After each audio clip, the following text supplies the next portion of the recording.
Festival Travelling. Je vous souhaite la bienvenue pour cette masterclass consacrée au travail de Johanna Gittoma et Ralil Jorej. Nous avons conçu avec les artistes un parcours pendant tout le Festival Travelling. Je vous invite à y participer sur plusieurs jours. Ils nous font le plaisir de leur présence et l'honneur, et on est vraiment ravis de les accueillir. On a conçu un parcours autour de quelques films, et vous aurez aussi la possibilité de découvrir samedi au TNB Perfect Day, qui est vraiment le film qui m'a permis de connaître leur travail, d'en mesurer l'ampleur. Et la projection sera suivie d'une lecture performance qui s'appelle Aïda Sauve-moi, qui est en entrée libre au TNB, donc samedi. Je vous invite à la suivre, d'autant plus si vous suivez ce parcours et vous participez à cette masterclass présente. Voilà. Tout à l'heure, à l'issue de la masterclass, il y aura une projection de Ismyrne, précédé d'un court-métrage. Je vous invite évidemment à suivre ce parcours qui s'avère d'ores et déjà passionnant. Voilà, je ne prends pas plus la parole. Vous le savez, on a des petites difficultés aujourd'hui en raison du blocage administratif de l'université Rennes 2, d'où ce petit décalage d'une demi-heure. Et pour ceux qui voulaient assister ce soir au ciné-concert de Jerry, il est donc reporté mardi soir à 20h30, toujours au Tambour. Voilà. Je vous souhaite une excellente masterclass, un excellent parcours en compagnie de Johanna et Ralil, que je remercie encore à nouveau de leur présence. Et cette rencontre sera animée par l'excellente équipe de la revue Réplique, magnifique revue d'entretien de cinéma que je vous invite à lire et à partager. Bonne masterclass. Merci. Merci beaucoup, Fabrice. Merci Fabrice pour cette présentation de cette masterclass et puis de ces mots. On remercie justement le festival, Fabrice et Anne Le Hénaff pour la confiance qu'ils nous accordent depuis déjà 5 ans pour l'animation de ces masterclass. Avec Mathieu Champalone de la revue, on va donc... Mathieu a un peu intitulé cette masterclass Histoire de regard. Il va être question de beaucoup de choses parce qu'on a affaire à un travail, je dirais, pluridisciplinaire, où il y a des vases communicants, il y a aussi une réflexion, il y a un pays et une ville en particulier.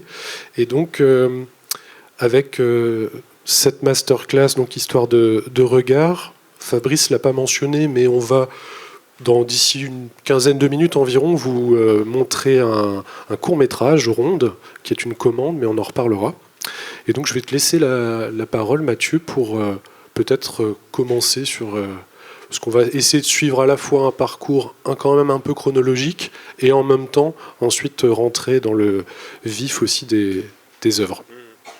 Tout à fait. Et avant de vous montrer Ronde, qui date donc de 2001, on va revenir sur le début de votre travail, puisque, comme tu l'as dit, Erwan, c'est un travail pluridisciplinaire, donc qui principalement s'exerce dans le domaine de l'art et du cinéma, mais à la base, vous n'avez fait aucune formation dans ces domaines-là, vous venez au contraire plutôt de la littérature, enfin au contraire, quoique tout est lié de toute façon, mais vous venez de la littérature ou de la photographie. Comment vous en êtes venu, donc à la fin des 90, à finalement faire du cinéma et de l'art? Parce que de toute façon, vous avez commencé à peu près en même temps les deux. Bonjour déjà, et merci d'être là. En fait, Ralil et moi, on a commencé à travailler de façon très organique, comme ça. À la fin des années 80, on avait un peu moins de 20 ans dans Beyrouth qui était dévastée, et on s'est mis à faire des photos comme ça parce que le problème de la trace est devenu très importante dans notre réflexion au fur et à mesure. Donc, on a commencé à faire des images, mais sans trop savoir pourquoi, pour sauvegarder, parce qu'on savait très bien que cette ville allait être très vite reconstruite. Puis on a accumulé énormément d'images, et au fur et à mesure, on a commencé à réfléchir au rapport qu'on entretenait à cette ville, à ce pays, à cette guerre qu'on avait vécue tous les deux, et aussi au médium de la photographie et le récit, la narration. Ça a été, et aussi surtout notre position, c'est-à-dire où est-ce qu'on se positionne quand on prend ces images, qu'est-ce qu'elles vont raconter de ce qu'on va montrer, et comment justement on peut montrer les ruines d'un pays, les guerres, les destructions, tout en faisant en sorte que l'autre n'y soit pas étranger, ou ne se mette pas à distance de ça. Ça a été une préoccupation qu'on a eue très vite. Donc nous, au lendemain des guerres civiles, on utilise déjà le pluriel. Il y a un phénomène, un processus qui se met en place et qui va faillir ces quelques mois d'ailleurs.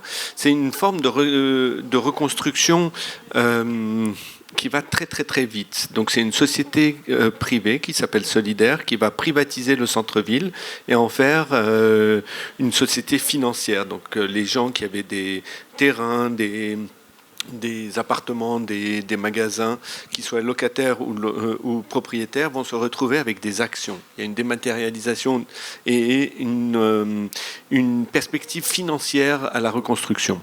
Et donc très très vite, nous, on va trouver que ce processus va très très vite. Et en fait, il ne règle absolument rien. Et au contraire, on reprend les mêmes protagonistes et on les remet au pouvoir, on change ça. Et Joanna et moi, on va se retrouver dans une position un peu particulière parce qu'on va trouver qu'on a un drôle de sentiment, on a peur que ça ne recommence en fait. On a peur, on a l'impression que rien n'a changé véritablement et on va, alors qu'on vient d'un autre endroit, Joanne avait étudié, avait fait Sciences Po, moi j'avais fait du droit de la philo, etc. On va commencer à se poser des questions sur quel genre d'image on peut prétendre, quel genre d'image. Mais non, les rappeurs, ils font ça. Pour que tout le monde puisse entendre. Et comme ça marche pas. Poupou. Bon, bref. Ok, comme ça, j'ai l'impression d'être un politicien. Donc, très très vite, notre rapport va être une interrogation sur, non pas seulement ce qui se passe, comment réagir à tout ça, mais aussi qu'est-ce que tout ça fait à l'image elle-même, comment elle affecte l'image, comment elle affecte les formes de récit, comment elle affecte la narration. Donc Joanna et moi, après, on a étudié la littérature et le théâtre, parce qu'on avait envie on ne savait pas du tout ce qu'on allait faire, mais on avait envie de se poser ces questions-là. Et donc la narration a toujours été au centre de nos interrogations, de notre façon de réfléchir. Enfin, il faut imaginer que nous, on a donc 18-19 ans dans une ville qui sort d'une guerre, et nous, on se dit que les problèmes qui ont mené à cette guerre ne sont pas résolus. Et on n'en parle pas. C'est comme s'il y avait une parenthèse et qu'il fallait... On ouvre une parenthèse, c'est la guerre civile, et après on referme cette parenthèse. Et pour nous, c'était très problématique. Donc on se dit comment est-ce qu'on va vivre ensemble. C'était notre grande question, comment on va vivre ensemble aujourd'hui. Quelles sont les images qu'on va montrer, quelles sont les représentations qu'on va avoir de nous-mêmes. Et c'est comme ça qu'on a commencé à réfléchir. C'est à partir de quel moment, justement, je sais que vous inventez un personnage de photographe, et aussi quelque chose qui revient très souvent à la fois dans vos écrits, puisque vous écrivez aussi sur votre propre pratique. Quelque chose qui revient donc souvent, c'est le terme de latence. Oui. C'est à quel moment, justement, de votre parcours à tous les deux, et puis de votre recherche, justement, que ça advient ? En fait, on a très souvent, Khalil et moi, travaillé autour d'images qui existaient déjà. Donc, ça nous intéressait de revisiter des représentations préexistantes. Et très vite, on s'est rendu compte que les cartes postales, qui étaient en vente dans les librairies aujourd'hui, donc dans les années 90, étaient revenues en masse, ce genre de cartes postales qui représentaient un Liban qui n'existait plus et qui n'existe plus aujourd'hui. Et on s'est posé la question de pourquoi on continue à représenter justement la Riviera libanaise, toutes ces images un peu idéales de ce qu'on appelle très souvent la Suisse du Moyen-Orient, mais voilà, qu'on appelait en tout cas à l'époque. Et pour nous, qui était justement le cœur du problème, était déjà là. C'est-à-dire une société très privilégiée où on montrait vraiment des choses de façon très touristique d'une certaine façon, et une représentation en tout cas de lieux qui n'existaient plus à l'état actuel puisqu'ils avaient été détruits partiellement ou totalement par les guerres civiles. Et donc on a inventé un personnage, vu qu'on vient aussi du cinéma, donc on aime bien les personnages, les récits, tout ça, d'un photographe qui s'appelle Abdallah Farah. Et Abdallah aurait fait ces images dans les années 60 avec son père, donc il aurait, disons, participer à cette représentation idéale de la carte postale libanaise. Et au fur et à mesure de la guerre, il a patiemment brûlé et rendu conforme ces images à ce qui se passait autour de lui.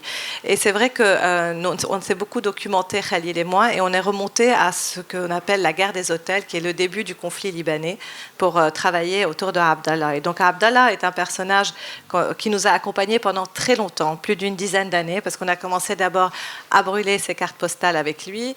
Ensuite, on a édité des cartes postales qu'on appelait les cartes postales de guerre, parce qu'on voulait mettre à tout prix le conflit dans notre réalité, parce qu'on n'en parlait pas du tout et on trouvait que c'était très angoissant en fait de ne pas...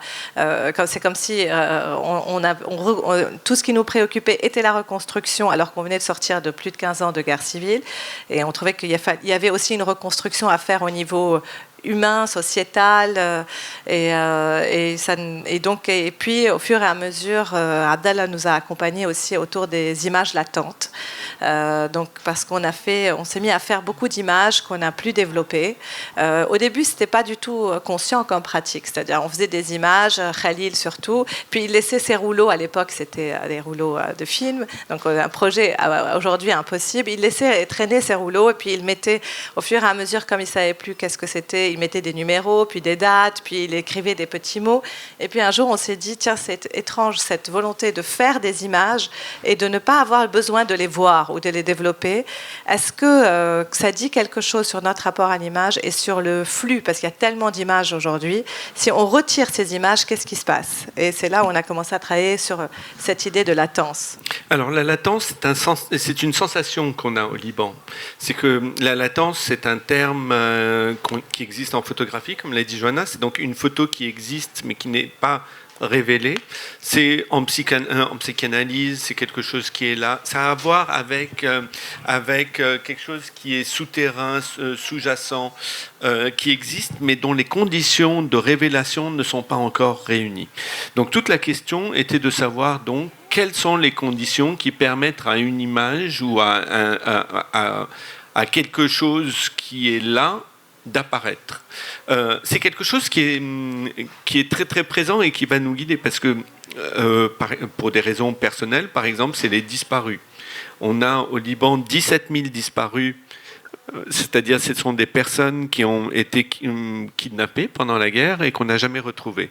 C'est une interrogation qui, parmi eux mon oncle, ce qui va donner le film Perfect Day et même Cendre. C'est-à-dire, ce n'est pas une personne qui est morte, c'est une personne qui est disparue, c'est-à-dire c'est un présent permanent. Un présent permanent, c'est qu'il est toujours disparu jusqu'au moment où on le déclare mort. Et donc ça va hanter notre travail, nos pratiques. Ça va être la même chose au niveau des narrations, des histoires qui sont là, mais les conditions de leur révélation ne sont pas là. C'est une attitude politique que la latence, c'est-à-dire je suis là même si vous ne me voyez pas, mais ça ne veut pas dire que je n'existe pas. Ça va être une condition aussi même, c'est quelque chose qu'on va ressentir au niveau des armes. Parce qu'on dit que la guerre est finie en 90, mais techniquement, toutes les armes sont encore là. Donc, à quel moment les armes vont ressortir ? En 2006, ce sont les armes à sous-munitions, c'est-à-dire ce sont toutes les mines antipersonnelles qui vont être larguées et qu'on ne voit pas, parce que si on les voyait, on les enlèverait. Donc, il y a 1,5 million de bombes à sous-munitions en 2006. C'est ce qu'on voit d'ailleurs dans Je veux voir... Absolument. Donc c'est tout un... en fait, Johanna et moi, on va être passionnés et très intéressés. C'est ce qui va peut-être nous pousser à commencer à travailler, à produire des œuvres plastiques et cinématographiques, s'intéresser à ce qu'on ne peut pas voir ou ce qu'on ne sait pas voir. C'est aussi quelque chose qui a à voir avec l'absence, c'est-à-dire la trace présente ou la trace absente, le problème non résolu. Et pour nous, esthétiquement et artistiquement, c'était une position qui nous intéressait. C'est-à-dire, au lieu de produire, on va essayer au contraire d'être dans autre chose. Là, ce que Khalil vous montre, c'est justement, à partir d'un certain moment, on a un peu systématisé cette pratique de ne pas développer nos films, nos pellicules photographiques, mais on les écrivait Et on écrivait tout ce qu'on photographiait. Et au fur et à mesure, c'est devenu une sorte de journal d'un photographe et un journal de sa vie de 10 années. En fait, on a fait ça pendant 10 ans de façon assez obsessionnelle. Donc, c'était toutes les transformations de la ville, mais aussi on lui a inventé une vie qu'on a on fait jouer à ces personnages et une vie sentimentale. Et ça raconte quelque chose. Si on lit ces images, elles sont assez évocatrices et ça raconte quelque chose d'une situation donnée. C'est un peu comme si on suivait un film, mais bon, de ce film-là, on lit, on entend et on a des évocations, mais on ne voit pas. Et parfois, les circonstances vous ont aussi permis de travailler ces thèmes-là, puisque vous réalisez donc Autour de la Maison Rose, votre premier film en 1999, et puis 2 ans plus tard, c'est ça à peu près, vous apprenez, alors que vous ne saviez même pas que le film était montré au Yémen, que les bobines du film ont disparu. Ce qui donne le point de départ du film Perdu, qui est votre enquête quelque part sur ces bobines qui ont disparu au Yémen, et qui vous permet aussi toute une réflexion justement sur l'impossibilité de voir ce film-là. Alors, c'est-à-dire que nous, dans notre façon de travailler, Khalil et moi, ou en tout cas d'envisager certaines choses, ce n'est jamais un sujet ou quelque chose de conscient. Ça ressemble, on est ensemble, on vit ensemble, on travaille ensemble, on s'interroge ensemble. Et en fait, on fait des rencontres. Et il se passe des choses, c'est-à-dire la Maison Rose, c'était cette idée qu'en traversant cette ville pour la photographier, on voyait continuellement des gens, parce qu'un tiers de la population libanaise a été réfugiée pendant la guerre, donc des gens qui avaient perdu leur maison, mais qui devaient quitter le centre-ville parce que le centre-ville allait devenir ce lieu très élitiste, qui allait être reconstruit, mais selon des normes, et donc qui poussait aussi en périphérie tout un ensemble, toute une population qui avait toujours vécu dans la ville, ou qui avait en tout cas depuis la guerre vécu là. Donc on a voulu faire ce film comme une aventure comme ça, pour poser les questions aussi de la reconstruction. Et puis, on faisait ce film c'était assez incroyable parce que on le faisait pendant que la ville se détruisait autour de nous. Donc, parce qu'ils étaient en train de détruire la ville pour la reconstruire. Donc, on était souvent, on était dans un studio géant, mais qui n'arrêtait pas de changer pendant qu'on parlait de tous ces thèmes-là de reconstruction, parce que l'histoire de la Maison Rose, c'est 2 familles qui sont réfugiées dans une très belle maison, dans un palais rose, et la fin de la guerre arrive, le palais rose on va garder la façade, il a été racheté par un promoteur qui va garder la façade et construire un immeuble, et eux doivent partir. Et puis le quartier un peu se divise entre ceux qui pensent que c'est bien, qu'il faut reconstruire très vite, et les autres qui disent oui, mais et nous, en fait, qu'est-ce qu'on fait de tous ceux qui sont là et qui vont être poussés loin de tout ça. Et donc effectivement, pendant qu'on fait ce film et qu'on le montre et tout ça, arrive cette histoire au Yémen où la copie est perdue, et on va à sa recherche parce que ça nous intéresse. On se dit qui a bien pu prendre cette copie au Yémen, comment elle a été perdue, et on va faire un film au Yémen. En fait, dans notre travail, Johanna disait, on n'a pas de plan de carrière, ou en tout cas, il est tout le temps détruit par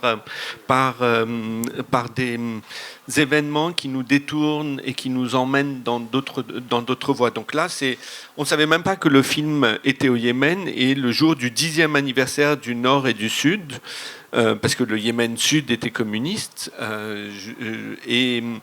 jusqu'en 1990, le film est volé. Il faut savoir qu'à l'époque, un film, c'est 35 kilos de pellicule. Donc, c'est pas une clé, dans le sens 5 belles bobines. Donc, on s'est demandé, mais qui donc a pu voler quel énorme fan on veut le rencontrer. On cherchait nos fans à l'époque.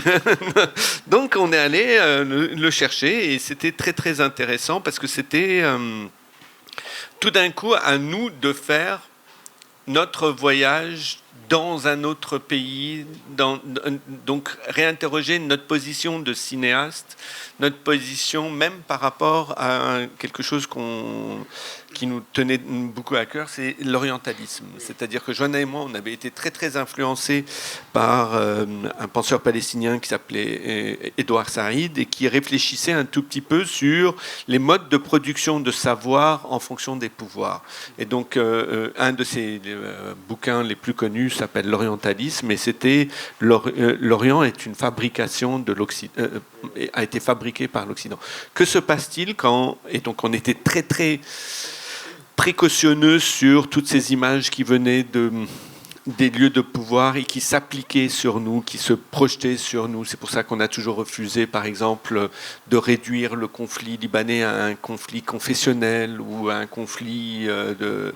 C'est beaucoup plus complexe. Jamais simplifié. Voilà, il fallait ramener la complexité. Donc on est parti au Yémen chercher ce film-là et interroger notre position. C'était très intéressant en fait cette histoire de ce film au Yémen, parce qu'on est parti au début, on était très paumés parce qu'après la Maison Rose, on savait plus du tout quoi faire, comment ça se passait et tout ça. Et puis on a reçu ce mail et on s'est dit tiens, on va aller au Yémen comme ça. Et donc on va au Yémen chercher ce film et à l'époque on avait une production pour faire ce film.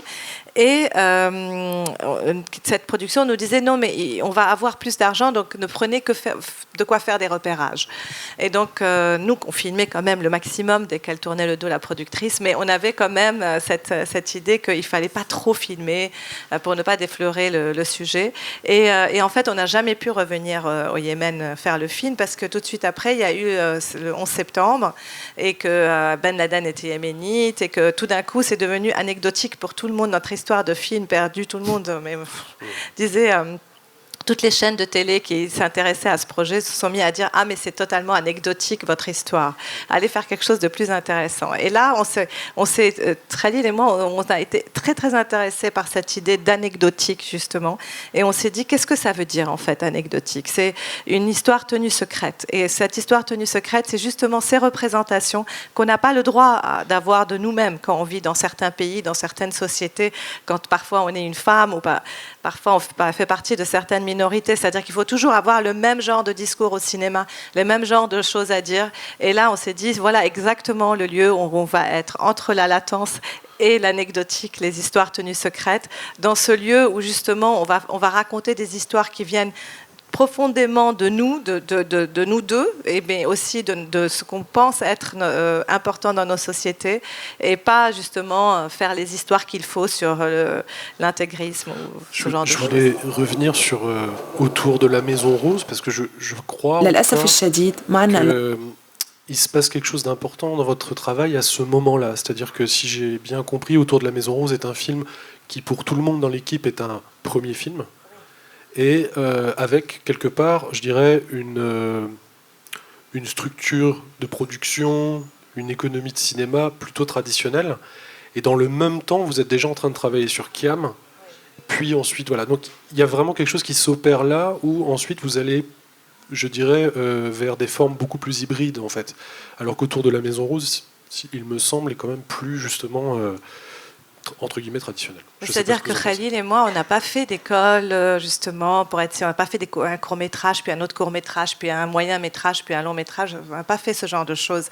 On est arrivé à faire un film par le hasard de rencontre, en fait, et vraiment le hasard de rencontre, un producteur qui faisait sa coopération au Liban, enfin des choses comme ça. On a fait ce film et qui a été un gros film, en fait, pour le Liban.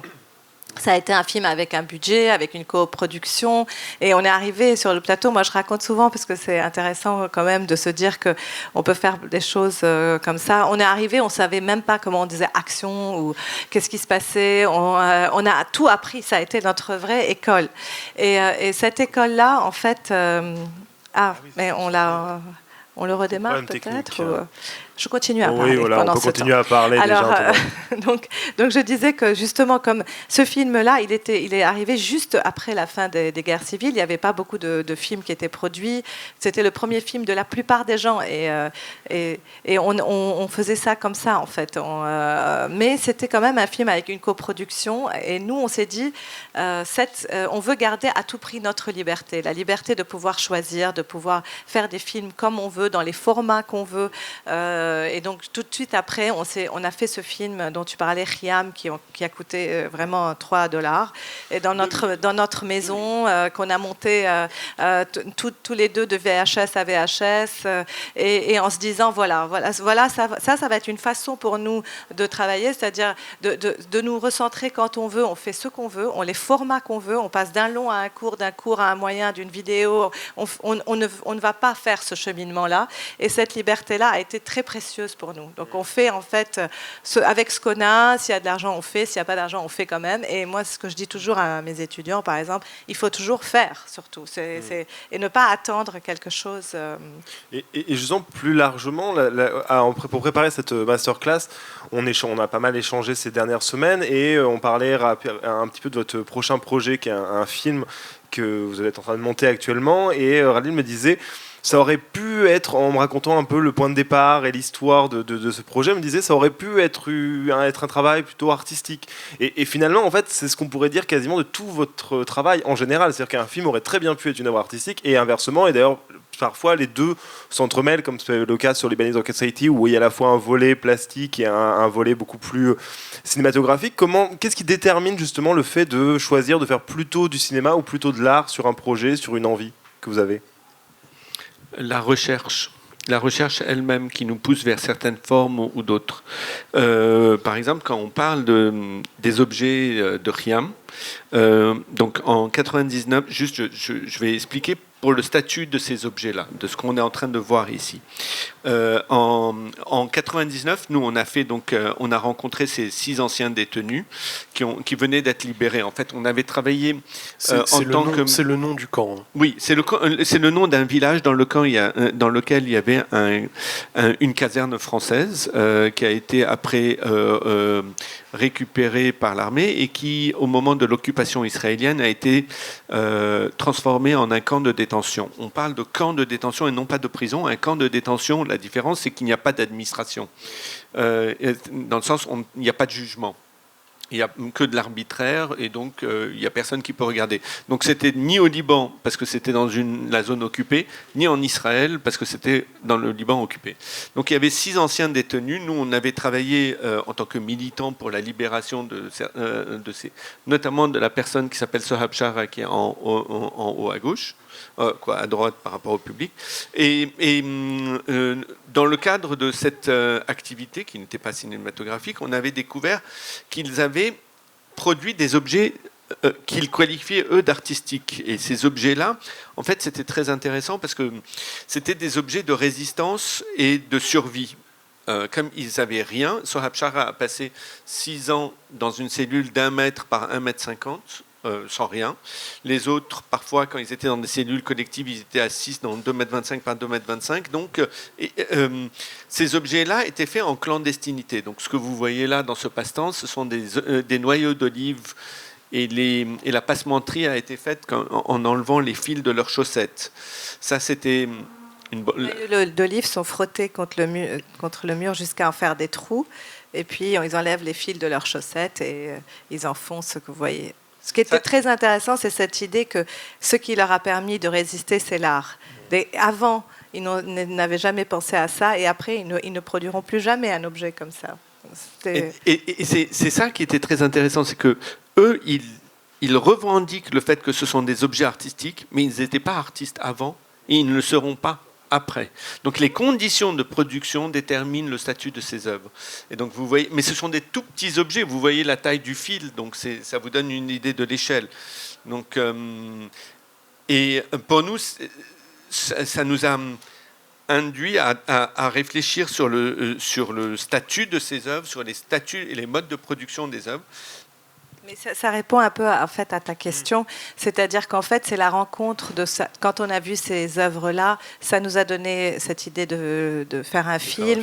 Puis c'est toujours en fait, il y a une impulsion, on fait beaucoup de recherches, il y a des enquêtes en général, on rencontre les gens, on passe du temps avec eux, et puis il y a des formes qui apparaissent. Et ces formes-là, en fait, on ne les prémédite pas forcément, mais tout d'un coup on se dit, on a envie d'en savoir plus, on a envie de passer plus de temps avec eux, donc on va sur le terrain, on filme. Ces films prennent la forme qu'ils doivent prendre. Sur Lebanese Rocket Society, on voulait absolument faire un film en fait, de cette histoire de fusée, de projet spatial libanais dans les années 60, et puis les formes se sont imposées artistiquement. Donc chaque fois, ça dépend. Mais l'idée, c'est de s'immerger totalement dans un projet et d'y rester très longtemps, en fait. Et est-ce que parfois, quand vous commencez à travailler sur des recherches sur un projet, vous l'envisagez plutôt comme un travail artistique et finalement, au fur et à mesure, vous vous rendez compte que ça conviendrait davantage à un travail cinématographique? Est-ce que ça peut arriver, ou inversement, est-ce que ça peut arriver, ce genre de cas? Oui, tout à fait. Mais disons qu'en général, ça finit par devenir une globalité parce qu'on passe tellement de temps et puis comme on n'arrête pas d'en parler ensemble, on peut même pas avoir un petit échappatoire. Donc et voilà. Et donc petit à petit, en fait, c'est comme si on tirait un fil et il y a plein de choses qui arrivent et on les suit. On se dit, il faut une perte de contrôle parce qu'en fait, nous, dans nos films ou même dans tout ce qu'on fait, on n'aime pas trop contrôler. C'est-à-dire on aime bien une forme de perte de contrôle. C'est-à-dire si on écrit un scénario, en général, on ne le donne pas aux acteurs. On se dit, les acteurs vont nous amener des choses plus intéressantes. On crée un dispositif, on crée cette situation, on dit certaines choses aux acteurs et puis on voit ce qui va se passer. Et en général, c'est beaucoup plus intéressant que ce qu'on a écrit. Parfois, ça correspond exactement à ce qu'on a écrit.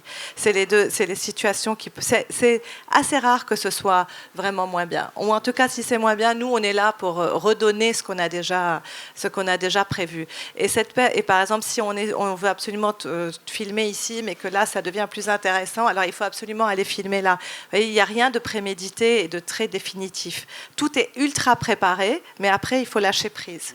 Et ça, c'est la façon dont nous, on a trouvé aussi, parce qu'on est deux. Donc, il faut aussi s'adapter. On ne peut pas tout préparer et laisser passer une possibilité. Le hasard, la rencontre, la chose fortuite, nous, on la recherche totalement, tout ce qui advient et qu'on n'a pas calculé. En fait, dès le début, il y a quelque chose qui nous intrigue, c'est notre difficulté à croire aux images ou aux récits.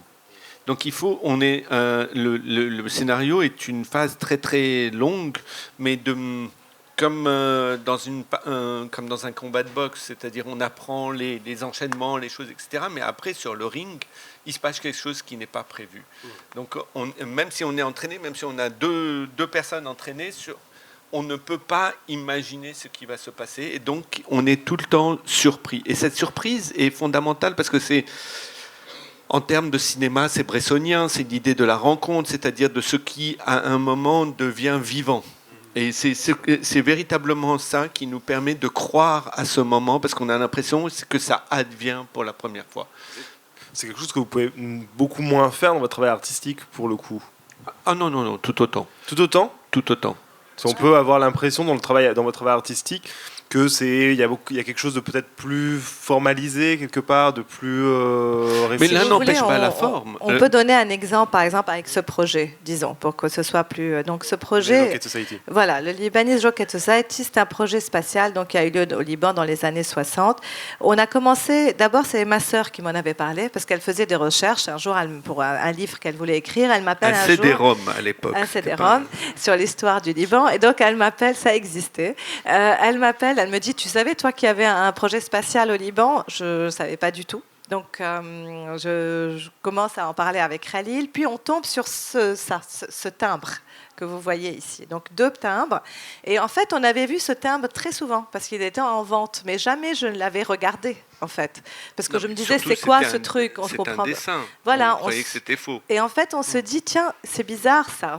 Et là, on commence à faire des recherches. Ces recherches prennent très longtemps. D'abord parce que personne ne voulait croire à notre histoire. On arrive tout de suite, on en parle à notre producteur qui nous dit c'est débile. Ce que vous dites est débile. Donc on dit bon, on continue à faire nos recherches et on tombe sur cette photo. Oui. C'est une blague. On tombe sur cette photo et là, on trouve ça vraiment hyper intéressant. Bon, cette photo est très drôle, n'est-ce pas? Parce qu'il y a la personne qui parle au téléphone, là, moi je l'adore. Mais bon. Donc je m'attache beaucoup à cette photo.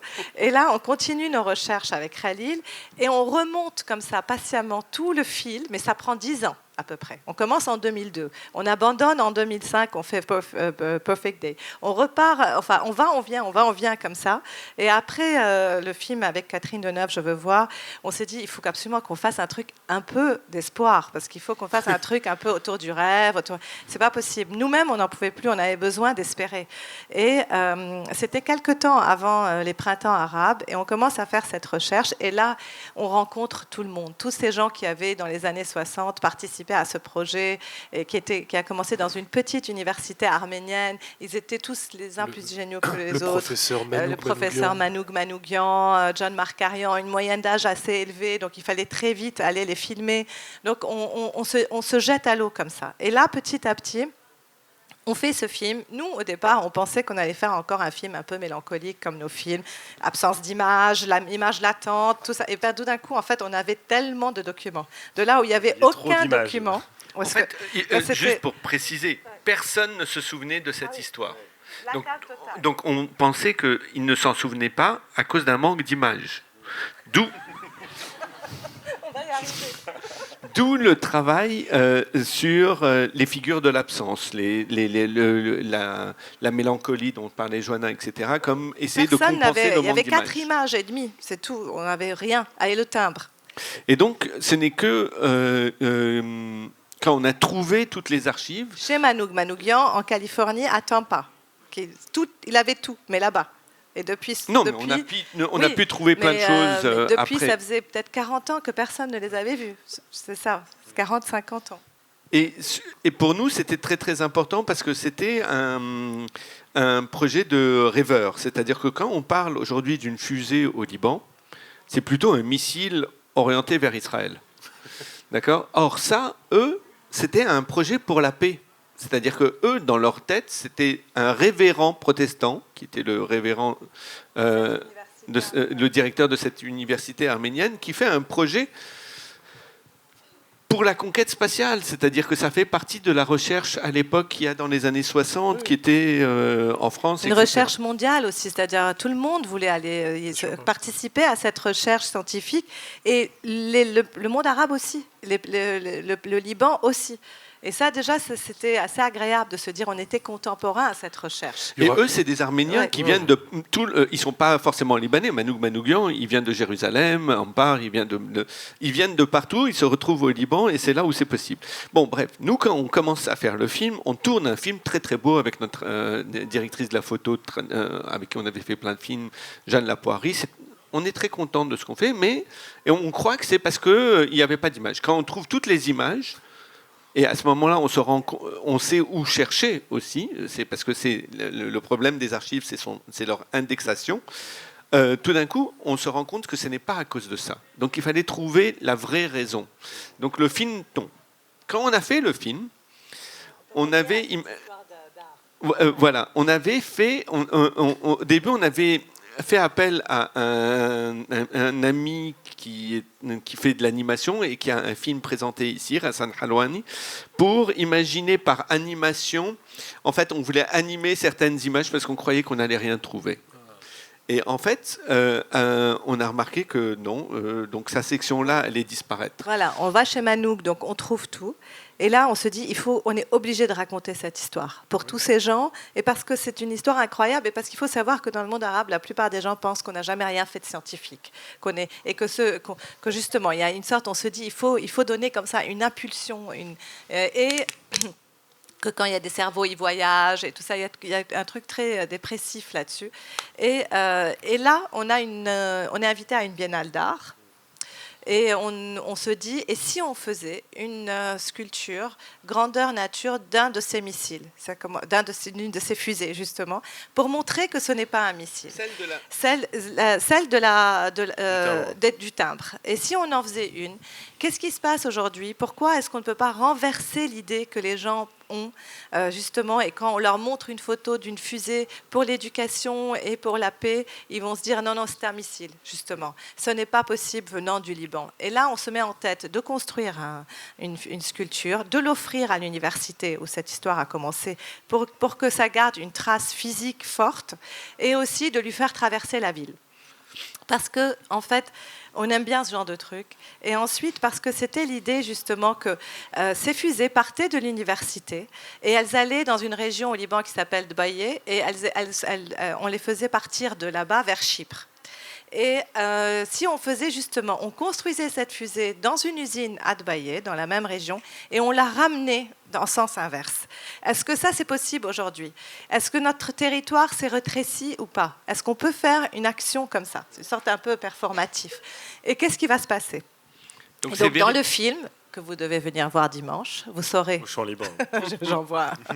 Non, mais c'est comme ça que ça commence, en fait, un projet artistique. Puis, puis il y a d'autres choses qui y arrivent, on trouve des photos, ça commence comme ça. Donc le film est de 2012. Le film est de 2012, ouais, et Un film perdu, c'était en 2003. Et on en reparlera dimanche aussi, mais c'est vrai que il y a une double voix off. Oui. La tienne et celle de Khalil. Et je pensais juste à quelque chose, c'est que c'est pas anodin non plus que ce projet scientifique, donc entre 1960 et 1967, 8 évolutions de la fusée Cédar. En 67, il se passe quelque chose, et c'est là, c'est ce que vous racontez dans le film, il y a quelque chose qui s'opère dans la représentation de la fusée aussi. Oui, on a dû réfléchir pourquoi cette fusée aujourd'hui semble impossible. Donc pour nous, c'était un changement de ce qu'on a appelé l'imaginaire, c'est-à-dire la possibilité même de penser le contemporain.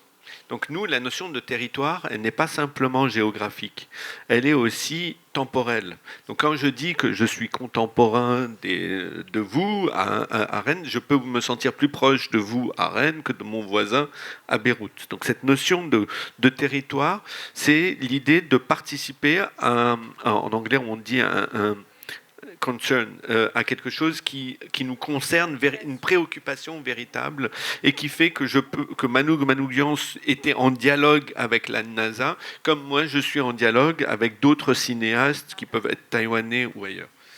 Donc, mais en fait, pour répondre à ce que tu dis, c'est-à-dire en 1967, on a ce que nous on recherchait, c'est qu'est-ce qui se passe au niveau d'un rêve commun, en fait.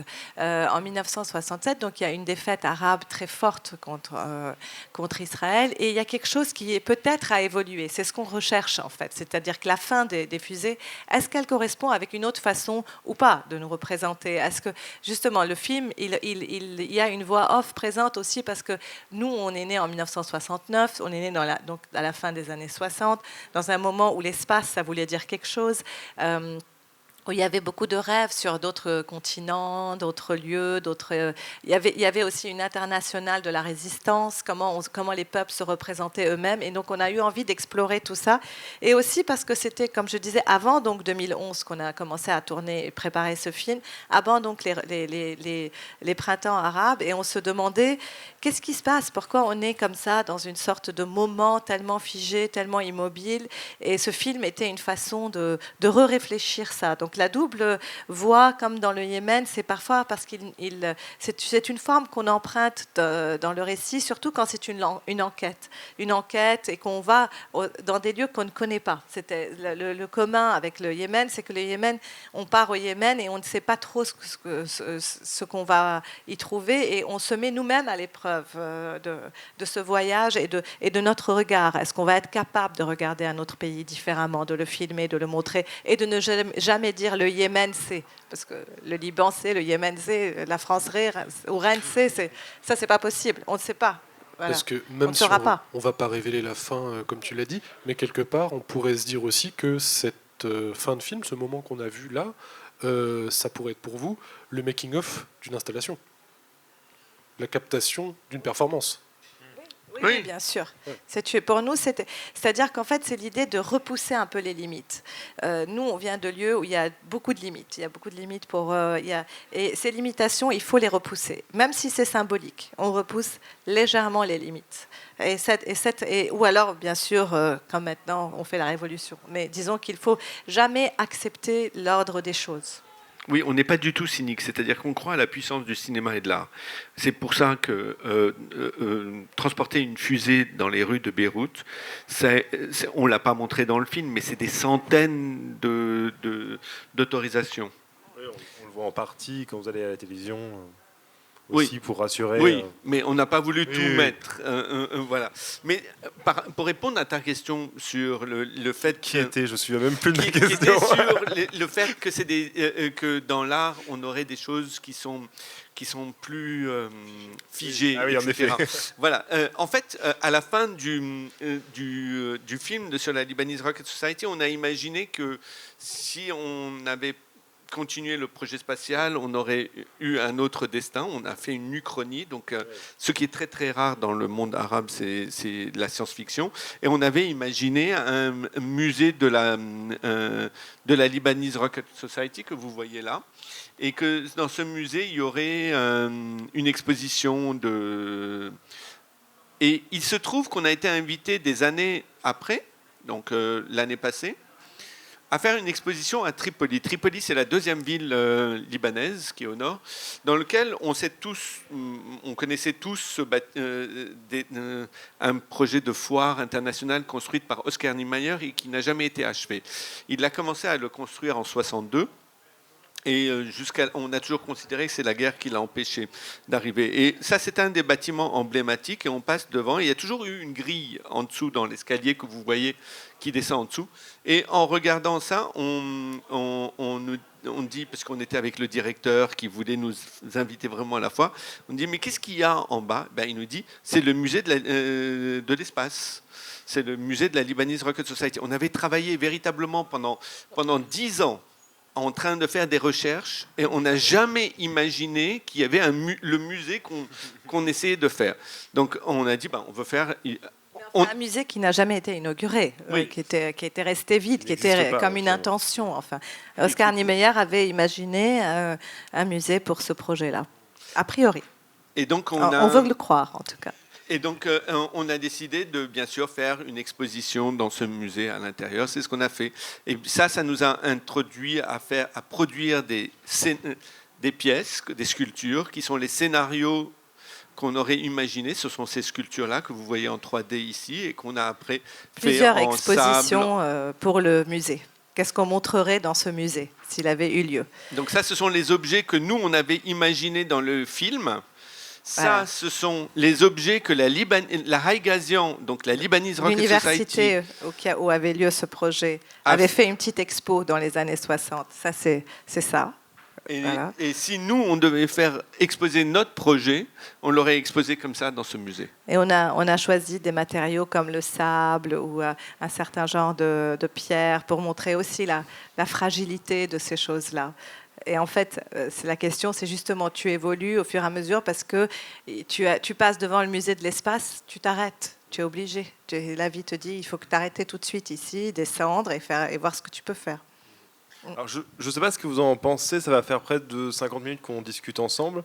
Vous inquiétez pas, vous pourrez également poser des questions à la fin de la rencontre, mais peut-être pourrait-on regarder Ronde, puisque c'était prévu au programme, ce court-métrage. Comme ça permettra aussi de parler d'autres choses, de parler de votre travail avec Rabbi Mouret qu'on voit dans le film, de parler de Je veux voir et de Perfect Day dont on n'a pas parlé non plus. Et en fait, du rapport à la ville. Et du rapport à la ville, tout à fait, entre autres choses, sauf si vous avez des choses à rajouter sur...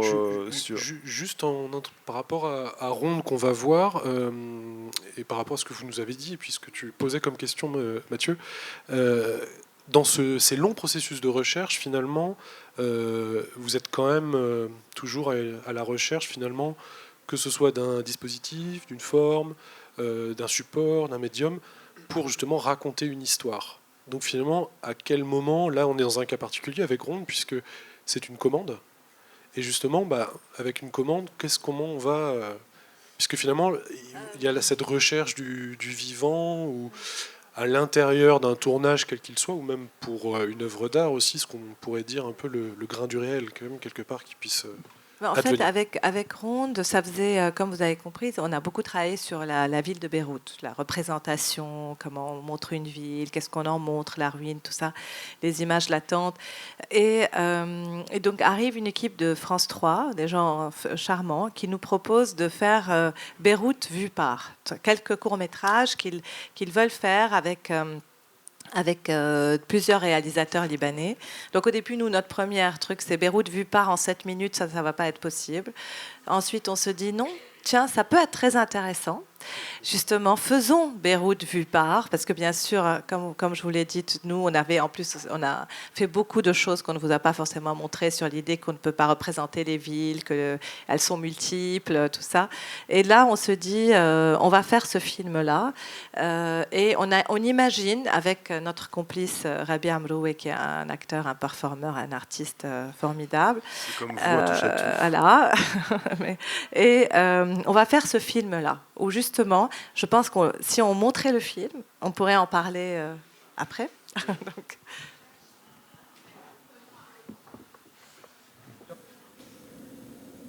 مليون و435 ألف سيارة في بالبلد.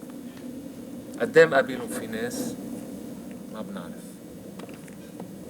الدولة عملت إحصاء على السيارات، ما عملت إحصاء على الناس. بس إذا أخذنا آخر إحصاء يعني 3 ملايين نسمة كتير بيطلع، يعني تقريبا سيارة لكل شخصين، كتير. يعني مدخول الدولة الرئيسي هو السيارات.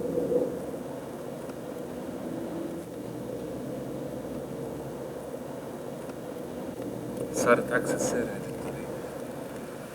امبارح كانت مسموحة، غيروا لها الإشارة. مين غيرها؟ يمكن تغيرت ما بتعرف.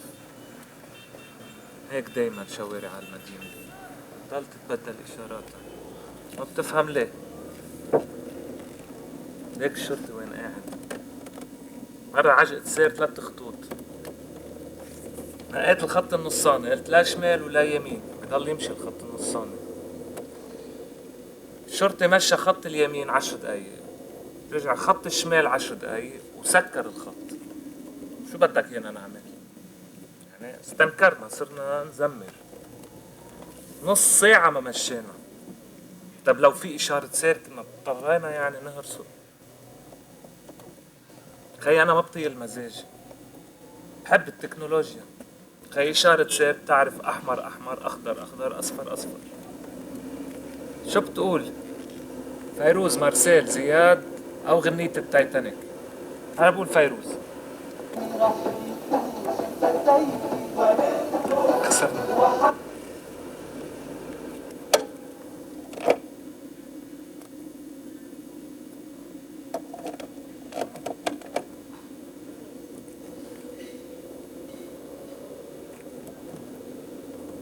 اوعى تفكر انا ضد الحزام. انا قبل ما يحطوا القرار كنت حط الحزام. انا مع الحزام، بس من وقت ما طلعوا القرار صرت احس كانهم عم يراقبوني. مزعج هذا الامر. هيك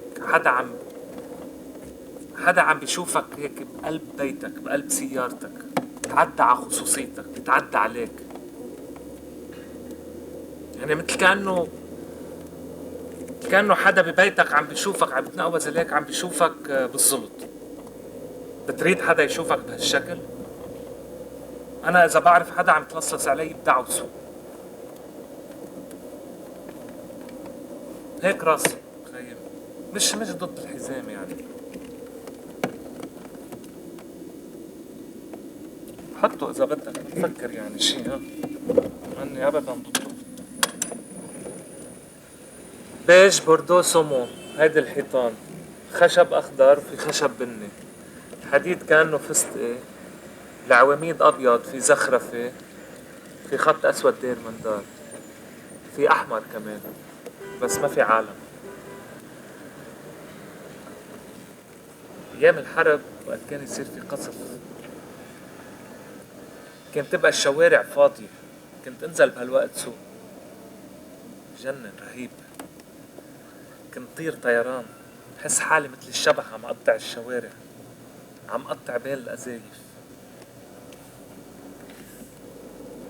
فوت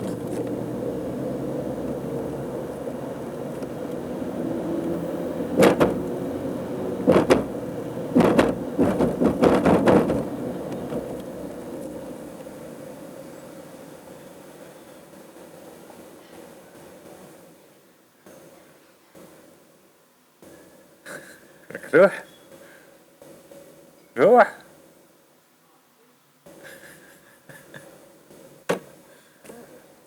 روح روح.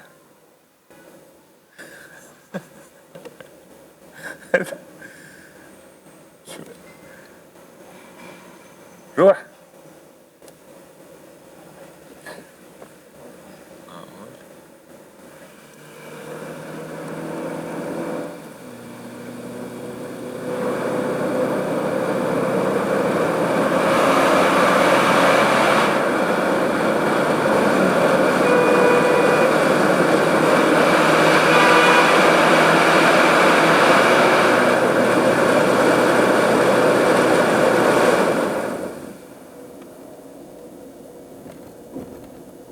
هون بهالمحل رح يصير فينا نسرع. اوتوستراد فاضي معمر على البحر، ما كان من قبل. جمعوا خراب ودمار وردم، بلطوا فيهم البحر على مسافة 2 كيلومتر. غريب الإحساس إنك تسوق وعارف تحتك في معارك واشتباكات، أكيد يعني جثث وقتلى.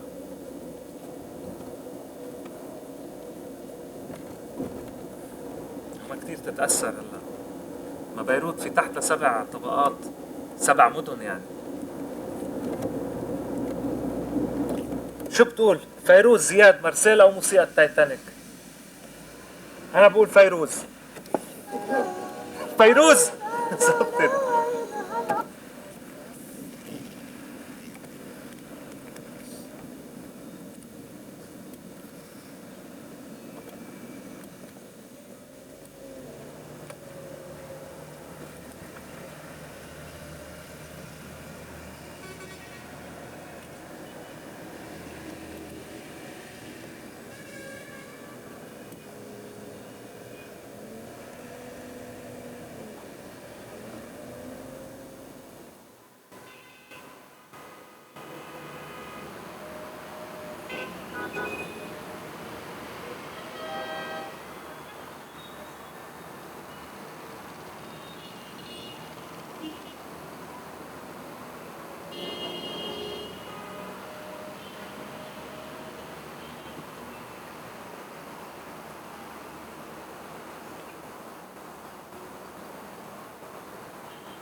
Voilà donc pour ce court-métrage Ronde qui finalement aborde un motif que l'on retrouve à plusieurs fois dans votre cinéma, de cette balade en voiture. Je disais d'ailleurs hier en présentant Je veux voir au tambour que finalement votre cinéma, en tout cas une bonne partie de vos films, sont un peu conçus comme des sortes de balades aussi dans la ville et dans le cinéma. C'est particulièrement le cas dans Je veux voir, puisque en fait ce personnage-là, on retrouve aussi pas mal de balades en voiture dans No Perfect Day, mais ce personnage-là de Robbie Moore pourrait se rapprocher de celui qu'il incarne également quand il conduit Catherine Deneuve dans Je veux voir, que certains d'entre vous ont peut-être vu dans la salle.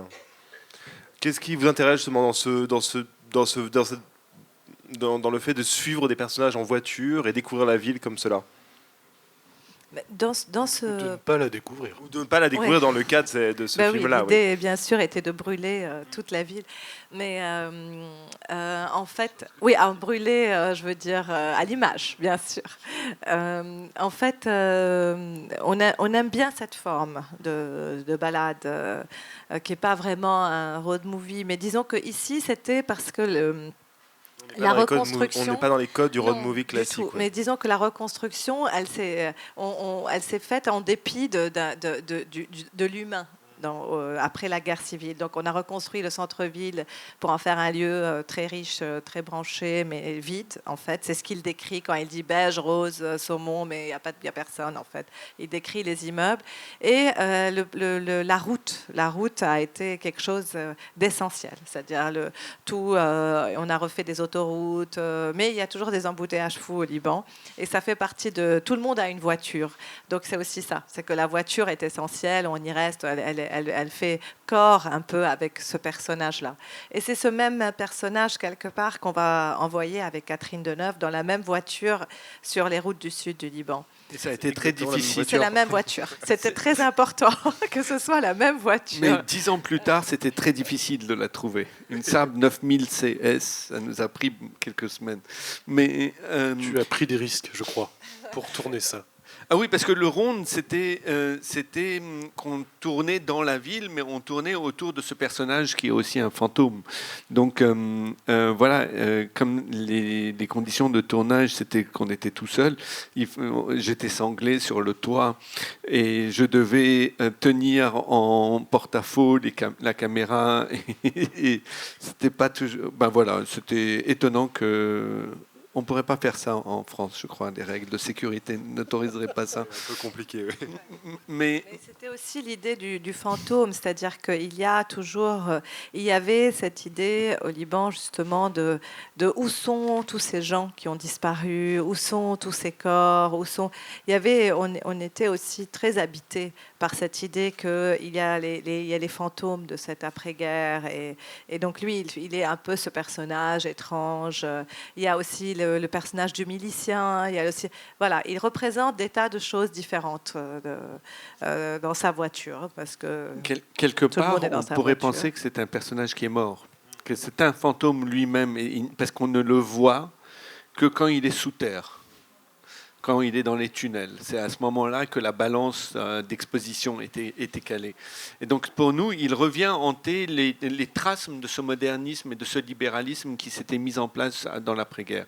Tout le projet a été un projet d'infrastructure routier. Et rien n'a été fait à un autre niveau.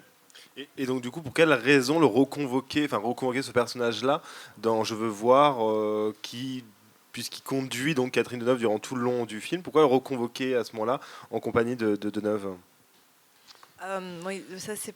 Disons que Rabia fait partie d'une génération qui est la nôtre, qui a beaucoup travaillé, fait des choses, eu beaucoup de foi, disons, dans la scène artistique au Liban. Après-guerre. Et quand il y a eu la guerre de 2006, pour nous, c'était quelque chose d'extrêmement difficile à vivre parce qu'on ne pensait pas qu'on aurait ce genre de guerre de nouveau. C'est-à-dire, on pensait qu'il y avait quelque chose, après ces années de guerre, qu'on ne passerait pas à ce genre de violence, que bien sûr, tout n'était pas résolu, ce qui faisait la raison pour laquelle on œuvrait aussi à travers beaucoup de nos films, mais aussi, on se disait, ces violences-là, elles n'auront plus lieu. Et quand, en fait, de nouveau, on s'est retrouvé face à des villes en ruine, face à ce genre de ruines qu'on avait photographiées beaucoup plus jeunes, on s'est senti très désemparés. Et puis ensuite, aussi l'idée que c'était tout d'un coup, on ne pouvait pas dire les gens ne savent pas, ils ne voient pas, parce qu'il y avait des images de ce conflit, de cette guerre partout dans les médias et aussi sur les réseaux sociaux. Donc, mais pourtant, l'image n'avait pas de pouvoir, pas de puissance. Elle n'arrêtait pas les choses. Et donc, comme nous, quand même, on est des faiseurs d'images de tout genre. On s'est dit, mais qu'est-ce qu'on fait maintenant? Quel genre d'image on va faire? Et c'est là où on a eu l'idée de convoquer ces deux personnes. D'abord, Catherine Deneuve. L'idée est venue parce qu'on s'est dit, on a besoin de quelque chose de fort, comme une icône de cinéma. Une personne c'est comme une expérience chimique à laquelle on pensait. Comment faire pour que les gens voient des images quand ils ne les voient plus? Peut-être en mettant un corps qu'ils ont vu ailleurs, en fait. Une espèce de juxtaposition tout à fait étrange de deux corps. Et puis aussi, on a eu besoin d'invoquer une histoire quelle pourrait être la nôtre, c'est l'histoire du cinéma. Et on s'est dit, pour nous, qui représente un peu l'histoire du cinéma, c'est Catherine Deneuve, parce qu'on ne pouvait pas prendre quelqu'un d'américain, politiquement, c'est trop compliqué. Et en fait, quand il y a une guerre comme ça, vous sentez que tout se dérobe, en fait, que vous ne savez plus où vous en êtes du tout. Vous êtes dans une sorte de néant. Et il fallait se raccrocher à l'histoire du cinéma et à notre histoire un peu à travers Rabia. En fait, si on considère que cette guerre a été une rupture, et on détermine une rupture par le fait de ce qu'elle provoque, d'accord,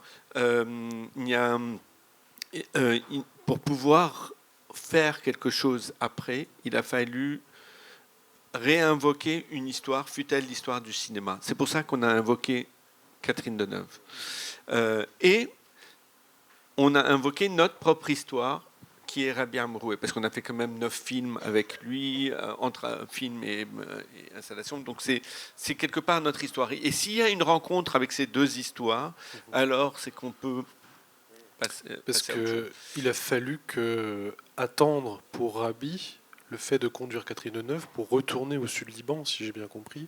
En fait, la guerre a ceci de particulier qu'elle nous rend, il le dit, touristes dans notre propre pays. C'est-à-dire que pourquoi on va aller pour voir la guerre, mais nous, on ne va pas voir la guerre, on est censé y échapper. Joanne, je voulais préciser que notre idée de faire ce film est venue à un moment où on est allé à cet endroit-là, qui est la frontière. Et quand on est venu pour mettre le trépied, en fait, on a vu tout d'un coup Tsahal, donc l'armée israélienne, le Hezbollah, la FINUL, l'armée libanaise, qui sont tous venus nous pointer comme si on allait provoquer une guerre. Et on a dû décamper, mais manu militari, c'est le cas de le dire. Et là, on s'est dit, si on revenait avec une star. On avait mis un trépied. Ouais, c'est interdit, en fait. Parce que c'est un outil de précision. Et donc, si on venait, mais vraiment comme une armée d'occupation, l'inverse de Pedro Costa, quand il disait que le cinéma, c'est une armée d'occupation, nous considérons le cinéma comme une armée d'occupation, qui va venir réinvestir un territoire, même pour quelques heures. Ces quelques heures sont symboliques, mais elles nous permettent de penser qu'on peut faire des choses. Donc, Catherine Deneuve a accepté de venir. On n'était pas un petit tournage. On le voit là, on voit le nombre de camions qu'on a fait dans le film. On croit qu'on est 5, mais en fait, on est beaucoup plus nombreux. Vous parliez même à l'époque de la sortie du film de guérilla symbolique. Oui, c'est-à-dire qu'en fait, l'idée, c'était qu'est-ce qu'il faut pour tourner ici ? Justement, quand je disais, il faut pas, c'est un territoire qu'il faut préserver ou élargir. Le cinéma est un territoire, c'est un continent en plus pour nous. C'est comment on fait pour ouvrir une route, poser un trépied, et donc c'est avec les éléments du cinéma, une star internationale, une équipe. Même si le film s'est fait avec très très peu de moyens, on avait quand même tout ce qu'il fallait, un chef opérateur français, tout ça. 7 jours, hein, c'est ça ? Ou 6 jours, oui, 7 jours. 6 jours avec Catherine, en fait. Et donc, cette idée, c'était ça. C'est que, est-ce qu'on allait accepter qu'on mette ce trépied et qu'on ouvre une petite route qu'on voit dans le film grâce à tout ça. Et en invitant Catherine Deneuve à rejoindre votre film et puis un de vos collaborateurs, Abi Mouret, ça illustre d'une certaine manière quelque chose qu'on retrouve dans pas mal de vos films, c'est le mélange des cultures et des langues qui est de toute façon propre aussi au Liban et que vous avez, puisque vous avez vécu depuis plus de 20 ans entre la France et le Liban. Et quelque part, d'ailleurs, vous disiez que vous retrouvez touriste dans votre propre pays, mais quelque part, quel est votre pays ? Est-ce que c'est la France, est-ce que c'est le Liban, ou est-ce que vous considérez que les deux le sont ? Qu'est-ce qui, justement, en quoi ce mélange des cultures et des langues dans votre travail, dans votre réflexion, a une influence aussi sur votre manière de la faire, justement, votre travail, de le faire, pardon. Déjà, si on réfléchit à nos origines, Joanna et moi, elles sont très mélangées. Moi, ma mère est palestinienne, mon père, la mère de Joanna est syrienne, son père est grec. C'était grec. Sa grand-mère est une grecque d'Istanbul, son grand-père de Smyrne. On s'est retrouvés au Liban. Donc, quelque part, tout notre travail est sur ces mélanges. C'est très important, par exemple, dans Lebanese Rocket Society, de ne pas considérer que c'est un projet national. Au contraire, c'est contre l'idée de nation, mais pour l'idée d'un territoire qui serait cosmopolite, contemporain, c'est-à-dire, c'est ça ce qui nous intéressait, y compris dans une vidéo comme par exemple la vidéo qui est présentée en ce moment au musée, autour de Cavafi, ce poète grec, qui est un des plus grands poètes grecs, qui n'a jamais mis les pieds en Grèce, parce qu'il est né et mort à Alexandrie. C'est cette idée de contemporanéité où on peut être d'une culture, revendiquer une culture et une ouverture. Donc, c'est cette idée en fait très importante pour nous de justement de faire partie de plusieurs cultures, de plusieurs lieux. C'est-à-dire quand on est jeune, en général, ce qui se passe, c'est que être étranger ou avoir des choses différentes, on veut absolument appartenir. Moi personnellement, en tout cas, je voulais à tout prix appartenir et ne pas me distinguer par ce nom de famille impossible à prononcer, par tout ça. Je voulais appartenir. Et après, je me suis dit non, tiens, bon, en tout cas, ça ne se fait pas très facilement, ça. Et puis peut-être c'est ça, cette chance-là, c'est cette singularité. c'est que Cavafy, ce poète incroyable dont parlait Khalil, il écrit en grec. Il est considéré comme le plus grand poète grec, mais il vit à Alexandrie. Et ces choses-là, en fait, je trouve qu'il ne faut pas les perdre. Il faut les préserver à tout prix. Cette possibilité d'être plusieurs, d'être ni l'un ni l'autre, d'être l'un et l'autre, cette multiplicité et de ne pas essayer de gommer ces différences, de ne pas essayer, au contraire, oui, c'est vrai, je suis francophone au Liban, c'est un peu étrange, je suis arabe en France, et voilà, et je suis en fait jamais à ma place, c'est-à-dire, ça j'en ai beaucoup souffert, et puis à un moment je me suis dit, bon voilà, ça va jamais changer, donc transformons les choses, parce qu'on n'a pas le choix. Oui, quelque part, cette question des cases d'être français au Liban, enfin francophone en tout cas au Liban, et être arabe en France, quelque part, ça lié aussi à votre travail, puisque finalement, on aura du mal à vous classer entre artistes ou réalisateurs, ce qui parfois est difficile. Il est parfois difficile de toucher à tout. Il faut brouiller les pistes. En plus, on est deux. Et justement, souvent, au début, en tout cas, on disait il faut choisir. Ou vous êtes artiste, ou vous êtes cinéaste. C'est très mauvais pour la communication. Ou vous êtes des artistes qui font des films, ou des cinéastes qui font des œuvres d'art. On ne comprend rien avec vous. Et ça a duré très longtemps. Ça dure jusqu'à aujourd'hui, sans doute. Mais moi, j'aime bien ça. Je me dis, c'est un espace de liberté. C'est-à-dire, je peux, justement, on n'est pas obligé d'être unifié. Quelle horreur. Dès le début, on a cherché à échapper à la notion de définition. C'est quelque chose de fondamental et qu'on retrouve dans une de nos premières œuvres qui s'appelle Le Cercle de Confusion, qui est cette photo découpée en 3000 fragments, collée sur un miroir. Une vue aérienne de Beyrouth, en fait. Qu'on a présenté à Rennes en 2000 à la Criée. Une de nos premières expositions. En dehors tout a commencé à Rennes. Ça avait commencé un peu avant, mais à Rennes, laboratoire Agélia, on a beaucoup travaillé avec Agélia. Et donc, nous avons cette photographie est découpée en 3000 fragments qui sont collés sur un miroir et les spectateurs peuvent venir et prendre un fragment. Et derrière chacun des fragments, il y a marqué Beyrouth n'existe pas. Cette phrase Beyrouth n'existe pas renvoie véritablement à une phrase lacanienne sur un séminaire de Lacan sur la femme qui n'existe pas. À l'époque de MeToo et de 50-50, surtout, et surtout travaillant moi avec Johanna, c'est véritablement le lieu de production du savoir. Il n'y a pas une ville qui s'appelle Beyrouth et dont on va dire justement Beyrouth, c'est ça. Voilà, ça c'est Beyrouth, parce que surtout, c'est les villes comme ça sur lesquelles on fantasme beaucoup. Beyrouth est une femme, Beyrouth est une prostituée, Beyrouth est une... Voilà, tous ces trucs, nous, c'était une réaction contre ça et contre cette idée de définition, de chosification, de ce qu'on est, de ce qu'on doit être, de notre identité, de toutes ces choses identitaires sur lesquelles justement je peux être aujourd'hui ça et demain autre chose, n'est-ce pas? Qu'est-ce qui m'en empêche? Le droit au changement. Voilà. Johanna et moi, on est ensemble et on travaille ensemble depuis des années. Ces raisons ont muté dans le temps et avec le temps. Donc ça échappe encore et toujours à la définition. Et ce n'est que parce que c'est vivant que ça peut apporter quelque chose d'autre et échapper à cette définition. Et cette œuvre, en fait, au fur et à mesure que les gens en prennent un fragment, le miroir se dévoile et ce qui se projette, c'est eux-mêmes et le lieu où ils se trouvent. Et le fragment seul ne représente pas énormément de choses, mais c'est avec toute l'œuvre qu'il représente la ville, mais le fragment tiré de ça reste comme la projection, en fait, un embrayeur un peu de fiction, la projection de la personne qui l'a choisi et qui a pris ce fragment et qui se raconte une histoire sans doute avec ça. Mais c'est pour ça que Johanna et moi, on a toujours du mal à parce que souvent on nous dit vous êtes artiste, vous êtes cinéaste. Nous, on est des chercheurs. Ça prend des formes différentes. Parfois, on va enseigner, parfois, on va faire une performance, parfois, on va rien faire. Vous êtes à la fois chercheur et poète. Je pense que c'est ce qui pourrait vous définir.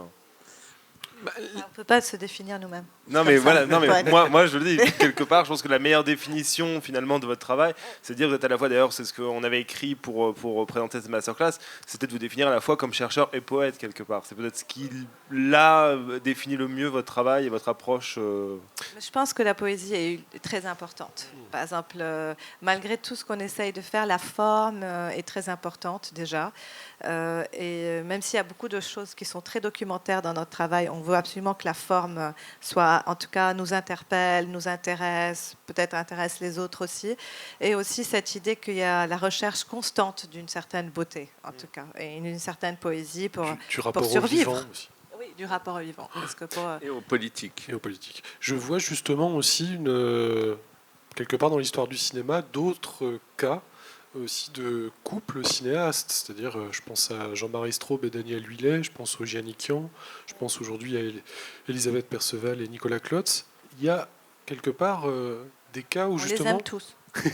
et que justement, la définition, justement, est quelque chose qui, en tout cas... est compliqué pour eux aussi de manier, puisque ils ont tous des travaux aussi, voilà, à mi-chemin entre plusieurs champs, plusieurs domaines, plusieurs arts, etc. Cette liberté est possible. On peut la prendre, je pense. C'est des figures justement comme les Straub, par exemple, qui ont pu vous guider au début de votre carrière, enfin à la fin des années 90. Est-ce que justement vous avez des figures qui vous ont guidé On les a rencontrés plutôt sur le tard, Okay. donc, parce que à Beyrouth c'était pas très courant les Straub. Non mais je parlais des Straub, mais même d'autres. Oui. Non, il y a des gens qui ont vraiment compté pour nous dans leur approche, dans la façon dont ils nous ont réconfortés à certains moments quand on prenait... parce que un chercheur, par définition, est toujours paumé.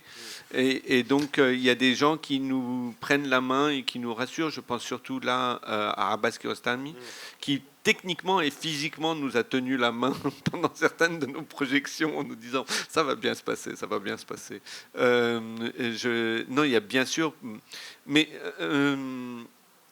Mais on revendique l'histoire du cinéma. C'est-à-dire que le film Je veux voir, par exemple, revendique l'histoire du cinéma comme une histoire dans laquelle on veut se reconnaître. Le premier plan, c'est Catherine Deneuve à la fenêtre. Elle rejoue Le vent du Wyoming de Garel. C'est une référence directe. Garel est un cinéaste qui, à chaque fois, me touche de façon hallucinante. C'est... presque tous ces films, c'est incroyable. Il y a des gens qui, même s'il est très très étranger à mon univers quelque part, mais voilà, il y a des gens qui nous touchent. Dans la démarche du coup. Oui, ce sont des personnes. En fait, ce que j'aime, Garel est un contre-exemple de ce que j'allais dire, mais parce que Garel creuse le même sillon. Depuis sa cicatrice intérieure, on va dire. Alors, par contre, il y en a d'autres qui n'ont pas peur d'aller dans des chemins de traverse qu'ils ne connaissent pas, etc. Abbas Kiarostami se remettait en question d'un film à un autre, et je trouvais ça fantastique. Je pense même à quelqu'un comme Chantal Akerman, par exemple. Oui, bien sûr. Est-ce que ça a compté pour vous aussi, j'imagine, dans... Sûrement. En tout cas, quand on se cherchait et qu'on ne se trouvait pas avant de faire tout ça, et qu'on se disait mais comment on va faire parce qu'on justement on se reconnaît pas vraiment dans un certain genre de cinéma, même si on adore ces films, mais ces voix-là ont été très importantes. Un rapport fort à ce qu'on appelle la Ouais. dite modernité cinématographique. Ouais. Justement, parmi ces choses dont on parle, ça, on peut relancer un peu l'idée du travail sur le temps qui est assez régulier dans votre pratique. Autant le travail de recherche au long cours, comme vous avez pu le dire sur Lebanese Rocket Society, les films qui, d'ailleurs vous me le faisiez remarquer en préparant, que vous étiez rendu compte qu'il y avait plusieurs de vos projets qui portaient deux dates, par exemple Kiam 2000-2007. Il y a ce travail du temps, et puis une de vos dernières œuvres qui a été présentée au Centre Pompidou, c'était une sorte de coupe de carottes avec les différents dépôts, alors j'imagine oui, que tu as peut-être une image à montrer, des différentes strates du temps. Qu'est-ce qui vous intéresse justement de ce travail du temps, autant dans le cinéma que dans votre travail artistique ? C'est difficile justement de répondre à cette question de façon très claire parce que justement on est encore dans cette recherche d'une certaine façon. C'est-à-dire que, comme je disais au début, nous on est venus à faire des images pour garder une trace de quelque chose parce qu'on voyait une ville qui mutait énormément, qui changeait et le travail de mémoire ne l'accompagnait pas. Donc on s'est dit tiens, c'était compulsif, on s'est mis à faire beaucoup d'images et puis ensuite on est revenu sur ces images, donc on était dans une autre temporalité. Et petit à petit, on s'est rendu compte que justement, ce travail, il peut prendre des formes très diverses. C'est le temps qui nous travaille, c'est le temps qui travaille les autres. Aujourd'hui, on est aussi à un certain âge où on réfléchit beaucoup à justement à ce temps qui passe et à ce qu'on en garde et comment justement, on pensait beaucoup à ce temps qui est fait de rupture, de catastrophe, mais aussi de changement, de régénération. Et c'est par hasard qu'on a commencé à travailler sur ce projet des carottages. Parce que, encore une fois, c'est quelqu'un qui nous a parlé en nous disant qu'il était carottier, qu'on connaissait depuis longtemps, mais il racontait ces trucs, personne ne l'écoutait. Puis un jour, Khalil l'a écouté, en fait. Il s'est dit, c'est quoi? Qu'est-ce qu'il fait, en fait, lui, exactement? Et puis, il lui a raconté, il lui a dit, mais viens sur un de mes chantiers. Et Khalil a été, et là, il a complètement craqué. Il s'est dit, c'est extraordinaire, en fait. Qu'est-ce qu'il fait? C'est un carottier, c'est-à-dire, il a une sorte de cylindre qu'il rentre dans la terre et il va retirer à 6 mètres, jusqu'à 6 mètres des pierres. Oui, enfin 50 mètres, mais nous, on était oui, c'est vrai, jusqu'à 50 mètres. Et il va retirer de la terre, des pierres et tout ça. Donc, il va traverser vraiment le temps, en fait. Et en traversant le temps, il va traverser le temps archéologique et géologique. Et en fait, on a commencé par photographier sans du tout savoir ce qu'on allait faire, ces carottages. Et après, par hasard aussi, on a rencontré un archéologue qui travaillait juste en face de notre maison à Beyrouth, parce qu'il y a eu un grand chantier qui a été arrêté. Ah oui, on est très paresseux, on se déplace jamais beaucoup. C'est juste en bas de chez nous en général. Et donc, comme la plupart de nos films sont tournés à la maison aussi, Perfect Day, Riam, tout ça. Donc après, on s'est dit, avec lui, il nous a permis de lire, en fait. On lui a dit, mais qu'est-ce que c'est ça, ces pierres, cette terre, c'est quoi? Quelle histoire ça raconte? Et là, c'est lui qui a remonté le temps, en fait, et qui nous a raconté l'histoire de Beyrouth à travers un carottage dans ce quartier. Puis après, on a été à Athènes, on a été à Paris, et ça nous a, notre idée, c'était comment on peut traverser le temps, en fait, à travers des petites choses, des petits morceaux de terre, de pierre, mais qui vont raconter une histoire. Et donc, on a cherché à les mettre dans des tubes transparents pour que les gens traversent comme ça des décennies. En fait, il faut comprendre que ça a commencé à Beyrouth parce que Beyrouth est une ville, comme on l'a vu dans le petit film, où on dit toujours qu'il y a 7 couches de civilisation, qu'elle a été détruite 6 ou 7 fois, et chaque fois reconstruite. Et donc, où qu'on creuse, on trouve quelque chose. Et donc, on s'est intéressé à certains sites archéologiques parce que quand on construit aujourd'hui des grands immeubles, on va tout enlever parce qu'on doit construire des parkings et des fondations. Donc, le travail des archéologues de sauvegarde, c'est d'essayer de répertorier pour écrire l'histoire des villes avant de détruire ce que vous avez vu là, c'est la destruction donc du site qui était en face de chez nous. Et en enregistrant et en documentant cette histoire, ces archéologues non seulement détruisent leur site, mais en même temps ils transmettent ça pour les archéologues du futur. Et ça nous a fascinés parce que c'est en fait un travail sur. Parce que ce n'est plus du tout le même genre de temporalité auquel nous on est habitués. Et aussi nous on a commencé toute notre recherche et nos films et nos photos et tout ça en disant en fait l'histoire au Liban ne se raconte pas parce que l'histoire de la guerre civile n'est pas racontée et donc on ne connaît pas notre propre histoire. Et comme la ville a été détruite et que les archéologues ont très bien pu travailler, c'est une ville maintenant dont on connaît beaucoup mieux l'histoire que d'autres villes. Donc c'était un peu paradoxal, ça nous a laissé un peu. Donc c'est ça aussi qui est beau, c'est que tout d'un coup on est convaincu de quelque chose qui devient sur lequel on travaille pendant très longtemps, et puis tout d'un coup, il y a un autre rapport au temps, un autre rapport à l'histoire, celui de ces archéologues, justement, qui sont capables de ne pas tout fouiller, pour garder pour les archéologues à venir. Donc ça, moi, ça me laisse vraiment... Parce qu'il y aura d'autres découvertes, d'autres possibilités. Mais je voudrais revenir sur ce point dont parlait Johanna. Je ne sais pas si vous avez tous compris, mais à l'origine, on a commencé à travailler parce qu'on avait une difficulté à écrire notre histoire contemporaine. Et on pensait que nos formes artistiques, qu'elles soient cinématographiques ou plastiques, découlaient de cette impossibilité d'écrire une histoire. En gros, la violence, la destruction, empêchaient d'écrire une histoire. Il se trouve que 15 ans plus tard, la destruction de la ville par les promoteurs immobiliers surtout a permis de connaître l'histoire de la ville alors que ce n'était pas du tout ce pourquoi on avait commencé à travailler. Finalement, on revient à ces images latentes du début, dans le sens où finalement tout ça était sous vos pieds et s'est révélé oui, c'était très troublant parce que les géologues, ils utilisent ces termes-là. Latence, régénération, catastrophe, rupture, tout ça que nous, on a beaucoup utilisé. Donc, c'est vrai que c'était très intéressant. En fait, vous êtes géologue. En réalité. Okay. Mais aussi, pardon, juste, je veux dire, ça nous a permis de relativiser énormément. Parce que c'est ça qui est extraordinaire. Tout ce qui est anthropique, parfois représente 1 mètre sur un carottage qui peut faire... Les plus longs carottages font 1500 mètres. C'est-à-dire que toute la couche anthropique, ça veut dire faite par la main de l'homme ou sur laquelle les hommes sont intervenus, ne représente pas, si on considère que l'horloge géologique fait 24 heures, ce qui nous concerne fait moins d'1 seconde. Et ça, tout d'un coup, ça donne le vertige. Ça permet de relativiser. Ou de mettre en relation, ça c'est encore autre chose.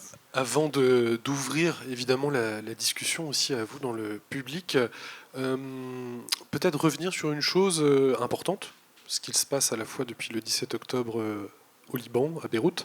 Et vous étiez, il y a 3 semaines environ, à l'invitation du Centre Pompidou et du Festival Hors Piste, par Mathieu Pote-Bonneville, et donc plutôt à l'invitation de Rebecca Zotowski, donc à donner une leçon des images, où vous parliez justement d'une vidéo, et aussi de votre rapport aujourd'hui à ce flux des images permanent, et comment vous, en tant que, je dirais, cinéaste, ou en tout cas artiste, plasticien, etc., comment on se retrouve face aujourd'hui à une situation qui est tellement singulière chez vous, dans votre pays, et aussi à cette inflation des images.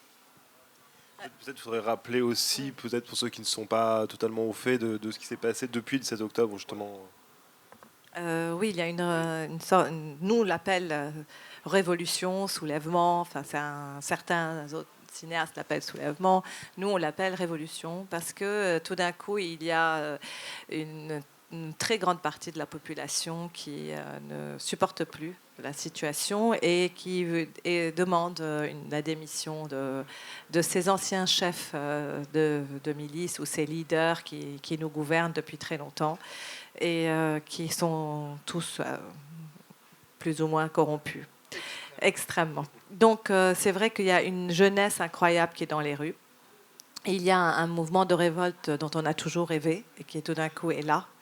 Et qui est très documenté. C'est-à-dire il y a beaucoup d'images qui sont faites, il y a des gens qui font des choses extraordinaires et sur les réseaux sociaux, mais aussi partout des photographes, mais des gens entre eux qui se filment, qui se photographient.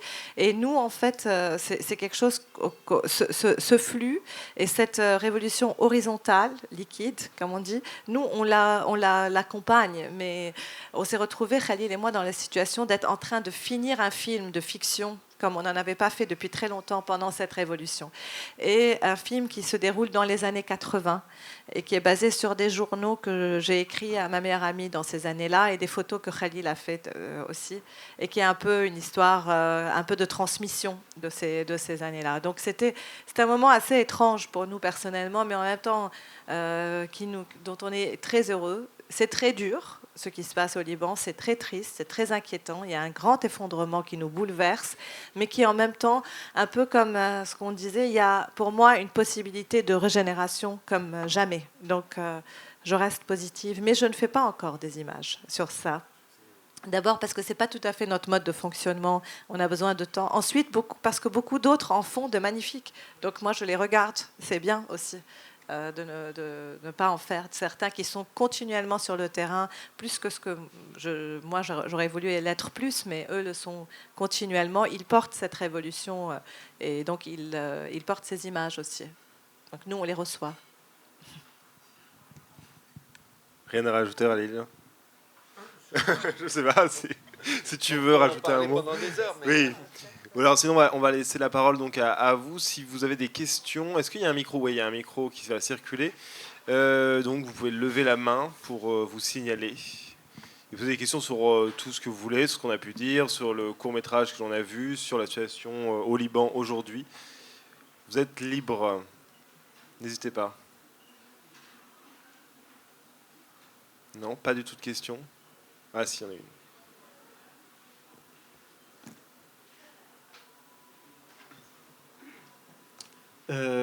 Juste une question concernant Ronde.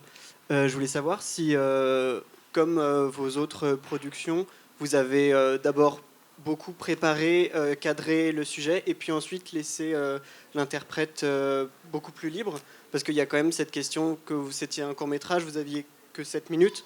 Donc, est-ce que vous avez fait comme d'habitude ?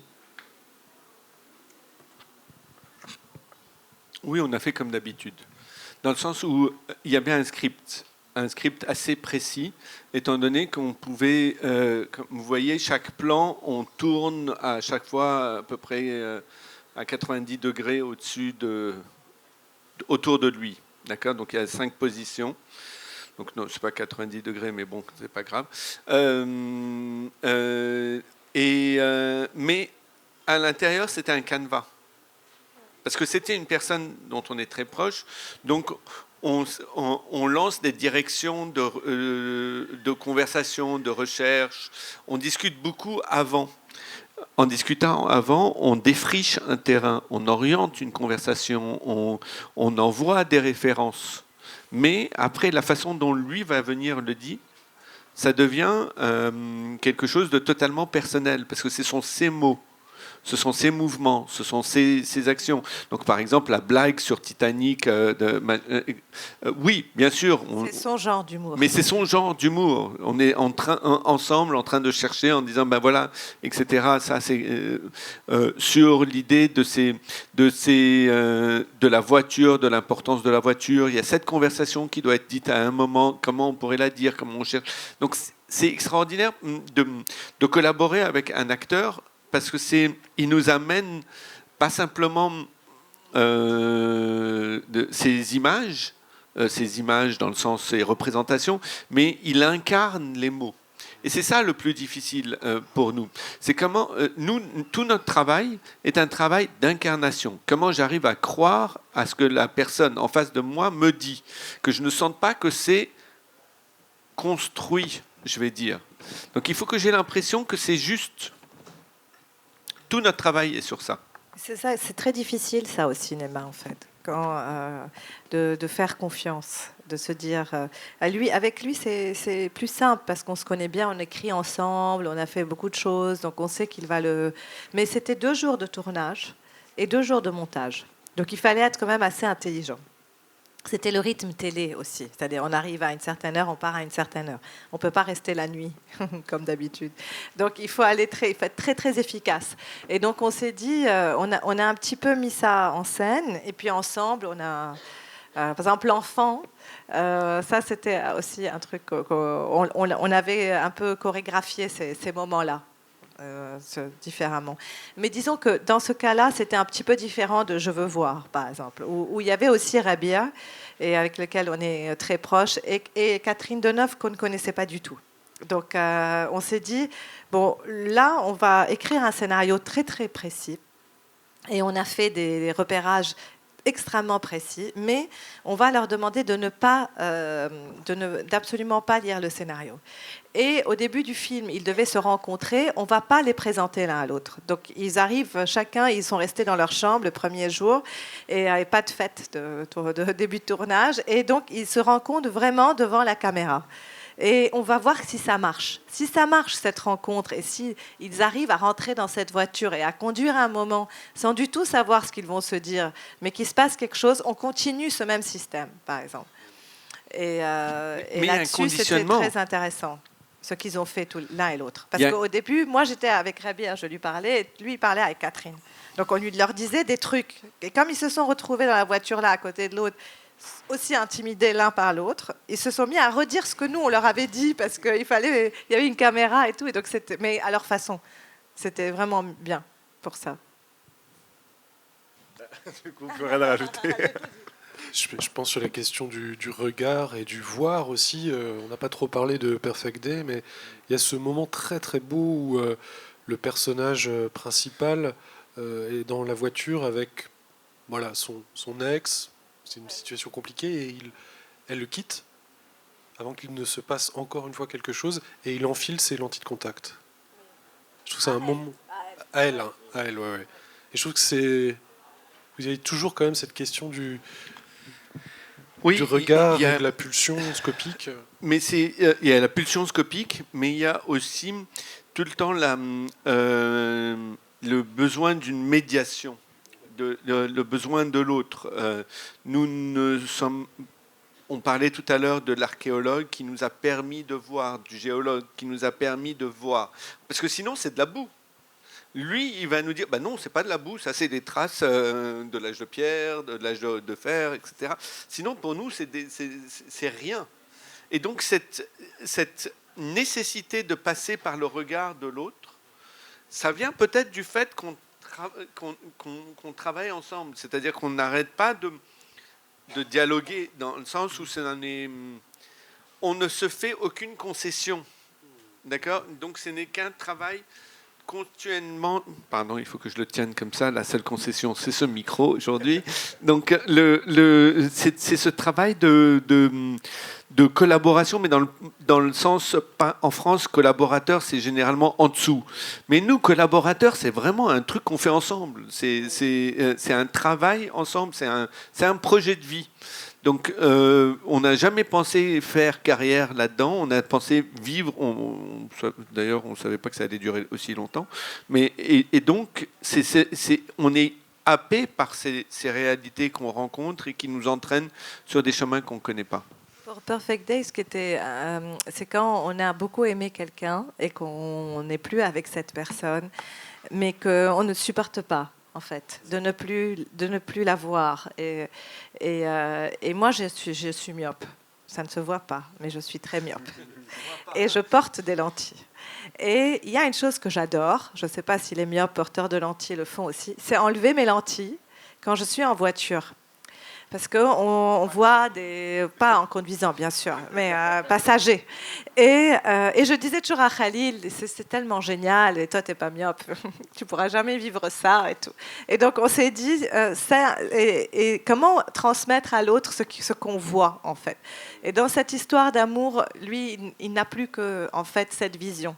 Voir donc, comme elle. Voilà, voir comme elle. Donc en fait, mais elle enlève ses lentilles pour voir les lumières de la ville et voir flou, parce que parfois aussi c'est cette idée que on a besoin de voir flou, parce que le net parfois c'est très difficile à vivre, et que lui, c'est en mettant une correction de ce que lui, à ce moment-là, va voir flou. Donc, en fait, c'est un truc inverse qui est aussi l'amour, c'est-à-dire ce partage de choses qui ne nous ressemblent absolument pas et qui peuvent nous amener à voir autrement. Est-ce que vous pourriez demander à Jeanne Lapoirie, par exemple, votre directrice de la photographie, de faire le point ?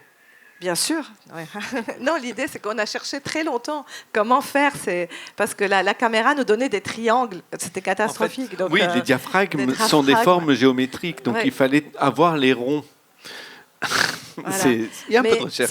C'est ça l'acteur aussi, c'est-à-dire que c'est un sorte de partage. On va lui raconter quelque chose et il va, il va mettre des lentilles mais nous donner quelque chose de totalement différent. Et justement, Erwan en parlait tout à l'heure en évoquant la double voix off, cette volonté de montrer qui porte le regard. Est-ce que c'est ça qui justifie aussi votre présence régulièrement dans vos films, que ce soit dans Je veux voir, dans Lebanese Rocket Society?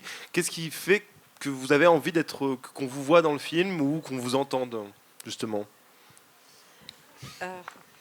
En fait, on n'aime pas du tout être dans nos films, enfin, dans le fond. Mais disons que dans Je veux voir, c'était très important parce qu'on avait pris comme principe que tout ce qui se passerait, nous le filmerons. Ça nous a causé beaucoup de problèmes, d'ailleurs, politiques. Mais on s'est mis dans le film un peu parce que les réalisateurs, il y a toute l'équipe dans le film, on voit tout le monde. Donc les réalisateurs étaient là et c'était important. Et puis c'est aussi une façon c'est pas du tout le même statut. C'est-à-dire que dans Lebanese Rocket ou dans le film perdu, on mène l'enquête, en fait. Mais même, ce sont des films où on montre le processus. Ce sont des films de montage.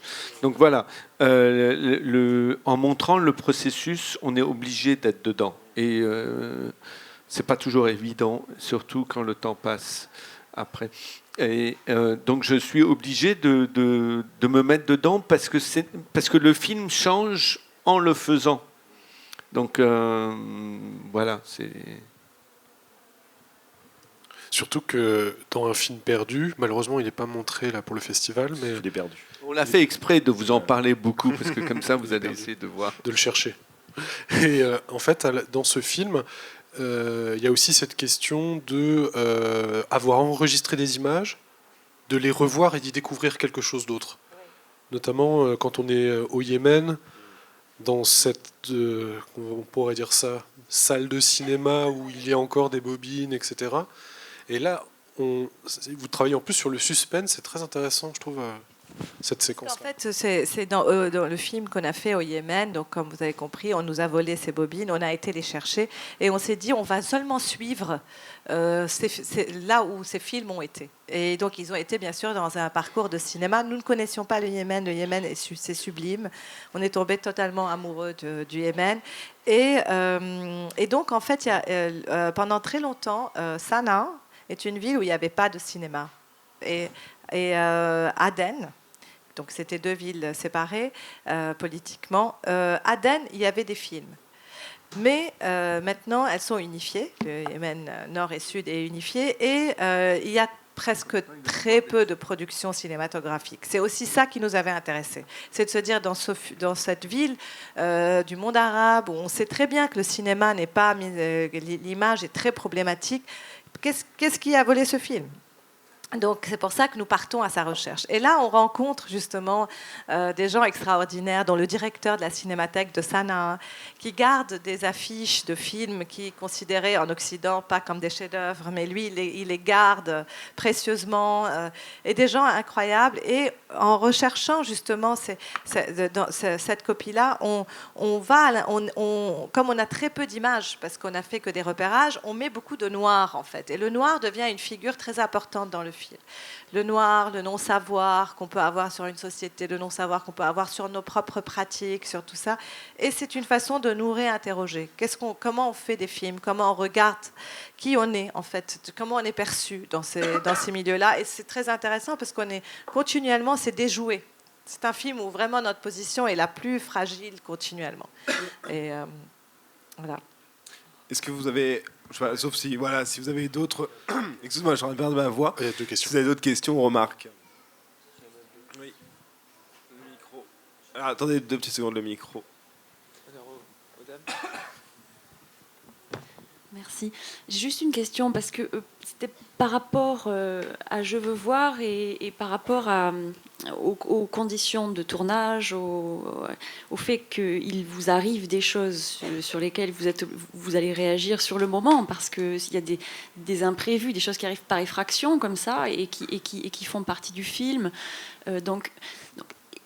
Alors, ça m'intéressait quand vous dites, effectivement, vous l'avez beaucoup travaillé, vous aviez beaucoup scénarisé quelque part, et qu'ensuite, la rencontre entre Catherine Deneuve et Rabih Mroué s'est faite aussi telle qu'elle devait se faire de façon très vivante. Mais il y a aussi cette idée qu'on est à fleur de peau comme ça avec eux pendant tout le film. Et le rapport que vous avez eu aussi vous-même avec les autorisations de filmer ou de ne pas filmer. Et c'est vrai qu'à plusieurs reprises dans le film, on vous pousse la caméra, on la met par terre. On la met par terre dans le sens où non, vous ne filmez pas, vous ne regarderez pas ça, vous ne devez pas... Voilà, là non. Et donc, comment vous négociez ça ? Enfin, je veux dire, c'est-à-dire, ma question serait... quel est le rapport aussi, voilà, politique, enfin, quelque part, de faire des images à des endroits où justement les images peut-être ne doivent pas être faites ou faites dans certaines circonstances, ou voilà. Et vous tracez une route là, et il va se passer des choses. Je ne sais pas si vous avez... Nous avons toujours considéré que le cinéma était quelque chose dans lequel on avait une grande foi, le cinéma ou l'art. C'est-à-dire, Deleuze disait tout le temps, c'est des raisons de croire en ce monde. Qu'est-ce qu'il veut dire par là, parce que moi j'entends par là, c'est-à-dire que c'est de considérer que ce sont des... quand on a une autorisation de tourner, en gros, ça ne nous intéresse pas. Ou on va aller à la frontière de cette autorisation pour voir qu'est-ce qu'on peut faire pour repousser exactement à la frontière. C'est-à-dire que là, nous sommes en face d'un pouvoir qui ne nous voulait pas qu'on filme, et nous, on va utiliser nos outils pour repousser ces limites-là. Et c'est exactement ce qui nous intéresse dans le sens où de penser que ça peut élargir ce territoire. Supposer que c'était un continent en plus, dit Godard, dans le sens où le cinéma, ce n'est pas une géographie. Ce n'est pas un pouvoir politique qui va s'exercer. Nous avons cette liberté et nous devons l'exercer. C'est un peu aussi l'idée de ne pas se soumettre, en fait. C'est-à-dire que ce qui se passe, c'est que pour chacun d'entre nous, c'est pas nous, en tant que nous, Libanais, c'est que les territoires se rétrécissent. Je le vois en France aussi. Donc, qu'est-ce qu'on fait, en fait? Comment on négocie? Parce que tout est une affaire de négociation, mais à un autre sens du terme, pas la négociation marchandage. La négociation où, justement, je vais tout faire pour que mon territoire ne se rétrécisse pas. Et là c'était exactement ça. C'est-à-dire, on avait été chez tout le monde avant, parce qu'on devait prendre toutes les autorisations, en leur disant, on filmera ce qui se passera. Et c'est pour ça que ça a créé beaucoup de conflits après. Parce que ce qui s'est passé, on l'a filmé. Bien sûr, il y a une démarche de documentaire, fiction, il y a tout un jeu, mais c'était très important. Cette négociation continue dans le réel. On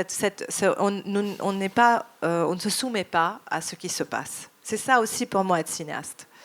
Dans une autre vidéo qui vous intéresse, je crois, qui s'appelle « Se souvenir de la lumière », qui est présentée aussi au musée des Beaux-Arts, on s'est intéressé à un phénomène qui est la réduction des couleurs. En fait, plus on descend, on est plongeurs tous les deux, d'accord ? Plus on descend profondément, plus l'eau va filtrer le spectre lumineux. Plus on descend, plus les couleurs vont disparaître graduellement, le jaune, le vert, le bleu, etc. Et donc, les unes après les autres. Et donc, à l'origine, et quand on se retrouve au fond, dans les abysses, c'est noir, parce que la lumière ne passe plus. Si on met à ce moment-là une torche, les lumières reviennent, mais artificiellement. Et quand on éteint la torche, le plancton devient fluorescent et se souvient de la lumière. Donc nous, dans cette période de grand doute, de grand désespoir, etc., on avait envie de faire référence à ça. De se dire que même s'il y a aujourd'hui une réduction du spectre lumineux des identités, avec des retours des nationalismes, des populismes, des fascismes, de tout ce que vous voulez faire, etc., même des régionalismes, etc., il y avait encore, pour nous, la possibilité de se souvenir de la lumière. Ça fait partie d'un projet plus vaste qu'on appelle I Stared at Beauty So Much, et qui est sur ce rapport à la poésie. Parce qu'on s'est souvenu, c'est venu juste... ça a commencé en France, vous avez eu Charlie, vous avez eu et tout d'un coup, le mot barbare est revenu. Et barbare, ça nous a rappelé la vidéo dont on parlait tout à l'heure de Cavafy, En attendant les barbares, et que vous pouvez voir aussi au musée des Beaux-Arts. Les barbares, à l'époque hellénistique, ce n'était pas une autre religion, une autre race ou une autre ethnie. C'était tout simplement ceux qui ne parlaient pas la langue grecque. C'est-à-dire ceux avec qui l'exercice de la démocratie n'était plus possible. Barbare, c'est c'est ceux avec qui on ne peut pas parler. Et qui va travailler les mots, qui va travailler, c'est les poètes. Donc pour nous, la seule façon de lutter contre ce monde de barbares, c'était d'invoquer la poésie. Et ça a donné le projet I Stare at Beauty So Much, dont le film Smyrne, qui va être diffusé ce soir. Diffusé à 16h45 dans quelques minutes. J'ai vu qu'il y avait une autre main qui s'était levée. On va prendre la dernière question là, et ensuite on va se diriger vers le Gaumont aussi. Ouais, ensemble, on va rapidement parce qu'en fait il est déjà 20. Et c'est à 16h45 au Gaumont. Et c'est à 16h45, donc on va être très rapide. Alors, quelle expérience avez-vous vécue durant cette aventure au Liban, Laquelle? Lesquels ? en général?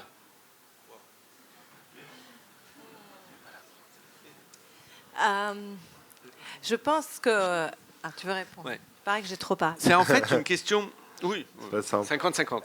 Bien, parce qu'en plus on avait dit une question simple et rapide. Non, mais en fait, la notion d'expérience est fondamentale chez nous. C'est-à-dire qu'il faut expérimenter, c'est-à-dire prendre le risque de l'échec, faire une tentative, s'incarner et incarner, au risque de souffrir, de jouer, et donc, pour moi, les expériences sont au centre de la recherche. Donc il n'y a pas une expérience, je ne me dirais pas c'en est une, mais l'expérimentation est fondamentale. C'est un beau mot de la fin, je trouve. Oui, je trouve que c'est plutôt pas mal pour finir. Merci beaucoup, Merci à vous, Johanna et Khalil. Johanna et Khalil. Et donc, on se retrouve au Gaumont dans 20 minutes. Voilà, pour ceux qui le souhaitent, à 16h45, on se retrouve au Gaumont pour Izmir.